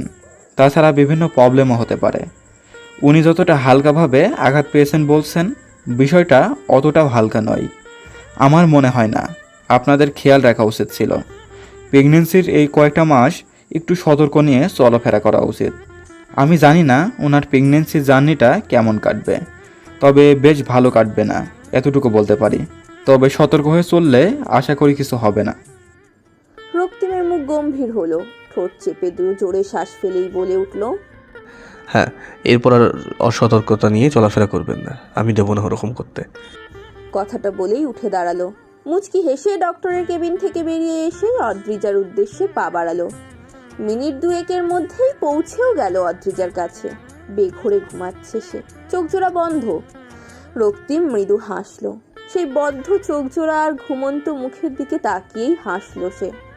হাত জোড়া দিয়ে অদ্রিজার কপালের কাছে নিতেই ছোট ছোট চুলগুলো কপাল থেকে সরিয়েই সামনের চেয়ারটায় বসলো। অদ্রিজার হাতটা দু হাতে মুষ্টিবদ্ধ করে নিয়েই চোখ জোড়া বন্ধ করে সিক্ত কণ্ঠে বলে উঠল, ভালোবাসি তোমায় অদ্রি। কখনো বলতে পারবো কি না এই সাংঘাতিক কথাটা আমি জানি না, তবে ভালোবাসি। তুমি কেন বোঝো না? ভালোবাসাটা মুখে স্বীকার করতে হবে কেন? আমার কোনো কিছু দেখে কি বুঝে ওঠো না আমি তোমায় ভালোবাসি? কেন বোঝো না? কেন এই যুবকটিকে এখন আর ভালোবাসি বলো না? হ্যাঁ, ভুল করেছিলাম। ভুলটা তো আমি করিনি ইচ্ছে করে। সৃষ্টিকর্তা আমার সাথে যেমনটা করেছিল, আমার যে এই ছাড়া কোনো উপায় ছিল না। আমি চেয়েছিলাম তুমি ভালো থাকো, তুমি সুন্দর জীবন লিড করো। কি জানতো তোমার সাথে আমার জীবন জড়িয়ে যাবে? তা প্রথম রাতে এমন কিছু ঘটে যাবে নেশার ঘরে। তখন কেবল মনে হতো নেশার ঘরে এই কাজটা আমার চরম অন্যায় হয়ে গিয়েছে। যেখানে সারা জীবন আমি তোমার পাশে থাকতেই পারবো না, সেখানে এমন কিছু করার অধিকার কি আমার ছিল? ছিল না। তবুও আমি ওই অনাধিকার চর্চা করে ফেলেছিলাম। আর এই অনাধিকার যাতে আবার না ঘটে তাই তোমাকে বারংবার দূরে সরিয়ে রাখতে চেয়েছিলাম। তোমার জীবনের সাথে আমার জীবন না যাওয়াটা এটা বারবার চেয়েছি তখন, কিন্তু সৃষ্টিকর্তা আমার সেই চাওয়াটা পূর্ণ করলো না অদ্রি। তোমার জীবনের সাথে আমার জীবনটা আশ্রয়ে পৃষ্ঠয়ে জড়িয়ে দিয়েছেন উনি। আমি চাইলেও তোমার থেকে আলাদা হতে পারিনি। ভালোবাসি, ভালোবাসি তোমায়। প্লিজ আমার অন্তরের এই কথাটা বুঝে নিও, প্লিজ। কথাগুলো বলা শেষ করতেই অদ্রিজা চোখ জোড়া খুলল। সচল মস্তিষ্কে এতক্ষণকার কথাগুলো আরও একবার ভেবে নিয়ে ঠোঁটে ঠোঁট চাপল অদ্রিজা। শরীরটা অল্প ক্লান্ত, তবে কথা বলতে পারবে। ঠোঁট জোড়া ট্রেনেই মৃদু গলায় বলে উঠল সে, কি কি কি আবার বলুন, ভালোবাসেন আমায়? রক্তিম চোখ তুলে চাইল। চোখ জোড়ার দৃষ্টি মুহূর্তে অপ্রস্তুত হলো। কি বলবে বুঝে না উঠে অদ্রিজার দিকে তাকিয়ে থাকার মাঝেই অদ্রিজা আবারও বলে উঠল, কি হলো বলুন, ভালোবাসেন? বললে আপনাকে অদ্রি ডাকার অনুমতি দিয়ে দিব, প্রমিস। রক্তিম হালকা হাসলো। ঠোঁট টেনে মৃদু গলায় বলল, হ্যাঁ ভালোবাসি, খুব আগে থেকেই ভালোবাসি। আরও বছর এক আগে রায়মানের সাথে সেইবার ওর পারিবারিক অনুষ্ঠানে আমার প্রথম যাওয়া। ও হ্যাঁ, রায়মানের সাথে আমার কোনো কালেই কোনো সমস্যা ছিল না অদ্রিজা, কেবল সাময়িক ভুল বোঝাবুঝি ছিল রিমোর ফিলিংসটা নিয়ে। কিন্তু যখন আমার ব্রেইন টিউমারের কথা জানতে পেরেছিল, তারপর থেকে সব মিটে গিয়েছিল। আপনার মায়ের সামনে রায়মানের ওই ব্যবহারটা নাটক ছিল। রিমু ভালোবাসতো আমায় ঠিকই, কিন্তু তাই বলে রায়মান অতটাও জঘন্য বিহেভ আমার সাথে করবে না, এইটুকু বুঝলেন না আপনারা? যাই হোক, আমি সেইবার আপনাদের পারিবারিক অনুষ্ঠানে গিয়েছিলাম মূলত অত্রিয়াকে দেখার জন্য। রায়মান বলেছিল ওর দিকে কোনো এক পিচ্ছি মেয়ে ড্যাব ড্যাব করে তাকিয়ে থাকে, আর ও সেটা নিয়ে মজা নেয়। ব্যাস, সেই মজার কাহিনী নিজের চোখে দেখার জন্য রায়মানের হাজার অনুরোধে অবশেষে হাজির হলাম সেখানে। ঠিক সেখানেই ঘটে গেল বিপত্তি। আপনি নামক রমণীকে দেখে সেখানেই তবদা খেয়ে গেলাম। না, ঠিক তখন থেকে আমি আপনাকে ভালোবাসিনি। তখন শুধু ভালো লাগাই ছিল বোধ হয়। আমি আপনাকে ফলো করতাম, আপনার চলাফেরা, কথাবার্তা সবটাই ভালো লাগতো। জানি না তখন ভালোবাসা তৈরি হয়েছিল কিনা, তবে বিষয়টা জট পাকালো অন্য এক জায়গায়। আপনার প্রতি ভালো লাগা বা ভালোবাসা যাই হোক, তার খোঁজই কোনোভাবে মিস্টার মাহমুদ জেনে গিয়েছিল, আর ভেবেছিল আপনার সাথে আমার বিয়েটা দিয়ে দিলেই সব সমস্যার সমাধান হয়ে যাবে। আমার অতি খারাপ রূপ তার কাছে ভালো হয়ে যাবে বোধ হয়। কিন্তু তিনি জানতেনই না তার ছেলে ব্রেইন টিউমার। তিনি অজান্তে যে একটা মেয়ের জীবন নষ্ট করে ফেলছেন বোঝাই ওঠেননি। আর আমি বিয়েটা করেছিলাম পিচ্চিগুলোর কথা ভেবে। ওদের জন্য ওই এরিয়াটা প্রয়োজন ছিল, আর ওই এরিয়াটা মিস্টার মাহমুদের আন্ডারে। তাই ওনার শর্ত অনুযায়ী বিয়েটা করা। ভেবেছিলাম বিয়েটাই তো, ডিভোর্স হয়ে গেলে সবটাই শেষ, আপনার জীবনও নষ্ট হবে না। কিন্তু বিয়ের প্রথম রাতেই নেশার ঘরে যা হয়ে গিয়েছিল, তার জন্য আমি প্রতি মুহূর্তেই ভুগেছি, প্রতি মুহূর্তেই অপরাধ বোধে ভুগেছি। আপনাকে আমার থেকে দূরে সরানোর শত চেষ্টা চালালাম, কিন্তু পারলাম আর কোথায়। বাবা হব কথাটা শুনেই আমার মন ঘুরে গেল। অনেক চেয়েও আপনার থেকে নিজেকে আলাদা করতে পারিনি আমি। সেই বাবা হওয়ার কথা ভেবেই আবেগে আপ্লুত হয়ে গিয়েছিলাম, খুশিতে মাথা ফাঁকা হয়ে গিয়েছিল আমার। সেই দিনই সিদ্ধান্ত নিয়েছিলাম আপনাকে এত সহজে ছাড়া যাবে না। নয়তো ছেড়ে দিতেন? শুধুমাত্র বাবা হওয়ার আনন্দে টিকে আছে সম্পর্কটা? রক্তিম চোখ বন্ধ করলো, তীব্র বিষাদ নিয়ে বলে উঠল, হ্যাঁ, ছেড়ে দিতাম, কারণ তখন আমার জীবনটা অনিশ্চিত ছিল। চাইনি এই অনিশ্চিত জীবনের সাথে আপনার জীবন জড়িয়ে যায়, আপনি কষ্ট পান। তাই তো দিহানকে বলেছিলাম আপনাকে আগলে দিতে। দিহান আপনাকে ভালোবাসতো, সেই হিসেবে সে আপনাকে খুব ভালো রাখতে পারত। এই কথাটাই মাথায় ঘুরপাক খেয়েছিল তখন। কেবল আপনাকে কষ্ট না দেওয়ার জন্যই আপনাকে ছাড়ার সিদ্ধান্ত নিয়েছিলাম। অদ্রিজার মুখ চোখ এবার গম্ভীর হলো, কণ্ঠটা চরম রকম গম্ভীর করে বলে উঠল সে, ঠিক আছে, মানলাম। রক্তিম হালকা হাসলো। অদ্রিজার হাতটা 2 হাত দিয়ে সেভাবেই ধরে রেখে বলে উঠল, ভালোবাসি, তখন থেকে কিংবা এখন থেকে। কবে ভালোবাসা শুরু হয়েছিল জানি না, তবে এইটুকু জানি ভালোবাসি অদ্রিজা। অদ্রিজা মুখ ফোলালো, গম্ভীর স্বরে বলল, ঠিক আছে, আপনাকে অদ্রি ডাকার অনুমতি দিয়ে দিলাম। রক্তিম হাসলো, চোখ জোড়া সরু করেই অদ্রিজার দিকে তাকিয়ে থেকেই অদ্রিজার হাতে চুমু দিল। মুচকি হেসেই বলে উঠল, আপনি বললেন না তো ভালোবাসেন আমায়? অদ্রিজার সাদা ধবধবে মুখ এবার লাল হলো। কি বলবে না বলবে স্থির করে উঠতে পারল না সে। চোখ জোড়া বন্ধ করে নিল টুক করেই। রক্তিমের বলা কথাটি শুনতেই পায়নি এমন একটা ভাব করেই চোখ জোড়া বন্ধ রেখেই বলে উঠল, আবার ঘুম পাচ্ছে, ঘুমাবো একটু, যান প্লিজ। নেহা একপাশেই পার্কের বেঞ্চিতে বসা, দিহান দাঁড়িয়ে আছে বুকে হাত গুজে। দুপুরের তরতাজা রোদে ঘেমে চুপসানো মুখ নিয়ে নেহার দিকে গম্ভীর দৃষ্টিতে তাকিয়ে রইল। ফুচকাওয়ালার থেকে 2 প্লেট ফুচকা নিয়ে বেঞ্চের অন্য পাশে গিয়ে বসলো সে। ফুচকার একটা প্লেট নেহার হাতে দিয়ে অন্য প্লেটটা বেঞ্চেরই এক কোনায় রাখলো। কপাল কুঁচকেই বলে উঠল, এই রোদে এভাবে ফুচকা খেতে মজা আছে, আমি খাবো না। নেহা ঘাড় ঘোরালো। দিহানের ফুচকার প্লেটটা দিহানের হাতে ধরিয়ে দিয়েই বলে উঠল, না খেলে তোর সাথে কথা নেই, এরপর থেকে আর কোনো কথা বলবি না আমার সাথে, যা ফুট। দিহান চোখ নামিয়ে নেহার মুখের দিকে তাকিয়ে রইল। এই গরমে চরম বিরক্তি নিয়ে প্লেট থেকে একটা ফুচকা মুখে পুরল সে। ভরা গলায় বলল, শান্তি, এবার খেয়েছি। মাত্র একটা? এটা কোনো খাবার নমুনা হলো? সবগুলো খাবি? দিহান কড়া চোখে চেয়ে রইল। এবার দাঁতে দাঁত চেপে বলল, তোকে খেতে দিচ্ছি, এটাই অনেক। এই গরমে এগুলো খেয়ে পরে অসুস্থ হয়ে যাবি। সেদিক দিয়ে তোকে খাবার অনুমতি দিয়েছি, এটা তোর ভাগ্য। নেহা ভ্রু কুচকালো, বলে উঠল, ও মা, আমি অসুস্থ হলে হব, তোর কি? তুই অনুমতি দেওয়ার কি? আশ্চর্য। দিহান কিছু বলল না, মুখ ভার করে অন্যদিকে ফিরে রইল। মাথার উপর ড্যাব ড্যাব করে তাকিয়ে থাকা সূর্যের উত্তপ্ত রোদকে এক মুহূর্তেই সরিয়ে দিতে মন চাইল তার, কিন্তু তা সম্ভব নয়। বিরক্তিতে চোখ মুখ কুচকে বসে থাকার মাঝেই নেহা তার সামনে এসে দাঁড়ালো। মুখে ফুচকা পুড়তে পুড়তেই বলে উঠল সে, ভালোবাসিস আমায় দিহান? আমার কথাতে ফুচকাটা খেয়ে নিলি যে? তুই তো এইসব বাইরের জিনিস খাস না। দিহান মুখ তুলে চাইল, মৃদু গলায় বলল, হঠাৎ এমন প্রশ্ন? মনে হলো। দিহান হালকা হাসলো, ঠোঁট চওড়া করেই বলল, মনে হলো যখন তখন হয়তো ভালোবাসি। একটা মানুষ মুখে ভালোবাসি বলে বোঝাতে পারা আর কাজে ভালোবাসি বোঝাতে পারা, এই দুটোর মধ্যে দ্বিতীয়টাই উত্তম, তাই না? নেহা মুচকি হাসলো, কিছু বলল না। দিহানের দিকে ফিরে আর একটা কথাও না বলে দ্রুত পেছন ফিরল। আনন্দে ধুকফুক করা হৃদয়টা জোর করে আবদ্ধ রেখেই ফুচকার প্লেটটা নিয়ে ফুচকাওয়ালার কাছে গিয়ে দাঁড়ালো। প্লেটটা সেখানে রেখে আর চোখে চাইলো দিহানের দিকে। মুখে চাপা হাসি যুবকটির। তবে কি সত্যি? নিজের হাতে চিমটি দিতেই হৃৎপিণ্ডের প্রত্যেকটা স্পন্দন দ্বিগুণ হয়ে গেল তার। সত্যিই দিহান ভালোবাসে তাকে? হসপিটালে রায়মান যখন অদ্রিজাকে একবার দেখেই বেরিয়ে যাচ্ছিল, ঠিক তখনই পিচ্ছি দেখতে অদ্রিয়া নামক মেয়েটির আগমন ঘটল। রায়মানের মুখোমুখি দাঁড়িয়ে কোমরে হাত গুজল সে, দাঁতে দাঁত চেপে বলল, আপনি এখানেও? সব জায়গায় এমন আপনি আপনি ময় হয়ে যাচ্ছে কেন? আজব।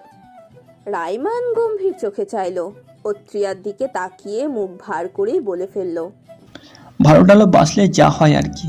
বোধহয় আমাকে ভালোবাসো তুমি, তাই তো তোমার সব কিছু আমিময় হয়ে যাচ্ছে, তাই না? অত্রিয়া ঠোঁট উল্টিয়েই বলল, মোটেই না। আপনার মতো কাউকে আমি কেন ভালোবাসবো? পাগলা কুকুরে কামড় দিয়েছে আমাকে। আজব। সেটাই তো, ভালো যদি না বাসো তাও এইভাবে বারবার আমার সামনে এসে পড়ছো কেন? হুটহাট আমার পথ আটকে দাঁড়াচ্ছ কেন? মুখ ফুলিয়ে আগ বাড়িয়ে কথাই বা বলছো কেন? সত্যিই কি ভালো টালো বাসো না? অত্রিয়া মুখ তুলে চাইল, ভ্রু কুচকে নিয়ে বলে উঠল, হোয়াট ইজ ভালো টালো বাসা? আই মিন হোয়াট ইজ টালো? রায়মান হতাশ হলো, বুকে এক সাগর দুঃখ নিয়ে মুখ কালো করলো। কেন এই মেয়ে পিচ্ছি মেয়ের প্রেমে পড়তে গেল সে? কেন? এখন জীবনটাই বরবাদ। শুধু বরবাদ নয়, চরম রকম বরবাদ। এই মেয়ে তাকে জ্বালাবে, প্রচুর জ্বালাবে। কথাগুলো ভেবেই ভারী নিঃশ্বাস ফেলল সে, মুখ ভার করেই বলল, ভালো টালো বাসা মিন তোমার প্রতি আমার যে ফিলিংসটা আছে সেটা, অ্যান্ড মেবি তোমার ওই আমার প্রতি ওই ফিলিংসটা আছে, রাইট? অত্রিয়া চকচকে চোখে চাইল এবার, অবিশ্বাস্য কণ্ঠেই বলে উঠল, মানে আপনি আমায় ভালোবাসেন? রিয়েলি? শ্যাম পুরুষ অত্রিয়াকে ভালোবাসে, এই খবরটা তো আপুকে এক্ষুনি দেওয়া উচিত। রায়মান ভ্রু বাঁকিয়েই বলল, তুমি না এতক্ষণ ভালো টালো বাসা বুঝছিলে না? এক ধাক্কায় সব ক্লিয়ার, কি ব্রিলিয়ান্ট! অত্রিয়া পাত্তাই দিল না আর রায়মানের কথাগুলোকে। মোবাইল বের করে অদ্রিজাকে কল করতে ব্যস্ত হয়েই খিলখিলিয়ে হেসে উঠল সে। দূর, আপনি আসলেই বোকা। আমার 17 বছর, ভালো টালো বাসা আমি বুঝবো না। ওটা তো জাস্ট মজা করছিলাম, আপনি বুঝলেনই না। রায়মান আর এক ধাপ হতাশ হয়ে চোখ মুখ কালো করলো। এই মেয়েকে যতটা পিচ্ছি সে ভেবেছে ততটাও পিচ্ছি নয় এই মেয়ে, আস্ত একটা বিচ্ছু। আপনি জানেন আমি কতটা ভয় পেয়েছিলাম? কোনো ধারণা আছে আপনার? যদি আমার বেবিটা না থাকতো, আমার এত স্বপ্ন কল্পনা সব যদি ভেস্তে যেত, ভেবেই কলিজাটা কাঁপছিল আমার। অদ্রিজা আধশোয়া হয়ে বসে রইল। রক্তিমের কথাগুলো শুনেই চোখ বড় বড় করে চাইল। পাশে থাকা পানির গ্লাসটা থেকে পানিটা ঢক ঢক করে খেয়ে নিয়েই হালকা হেসে বলল, স্বাভাবিক তো, প্রত্যেক বাবারই তার সন্তানকে নিয়ে চিন্তা হয়। এর বাইরে অস্বাভাবিক কিছু তো করে বসেননি আপনি, তাই না জানারও বিষয় না এটা। আর হ্যাঁ, সরি, আমার আর একটু সতর্ক হয়ে চলা উচিত ছিল। রক্তিম হালকা হাসলো।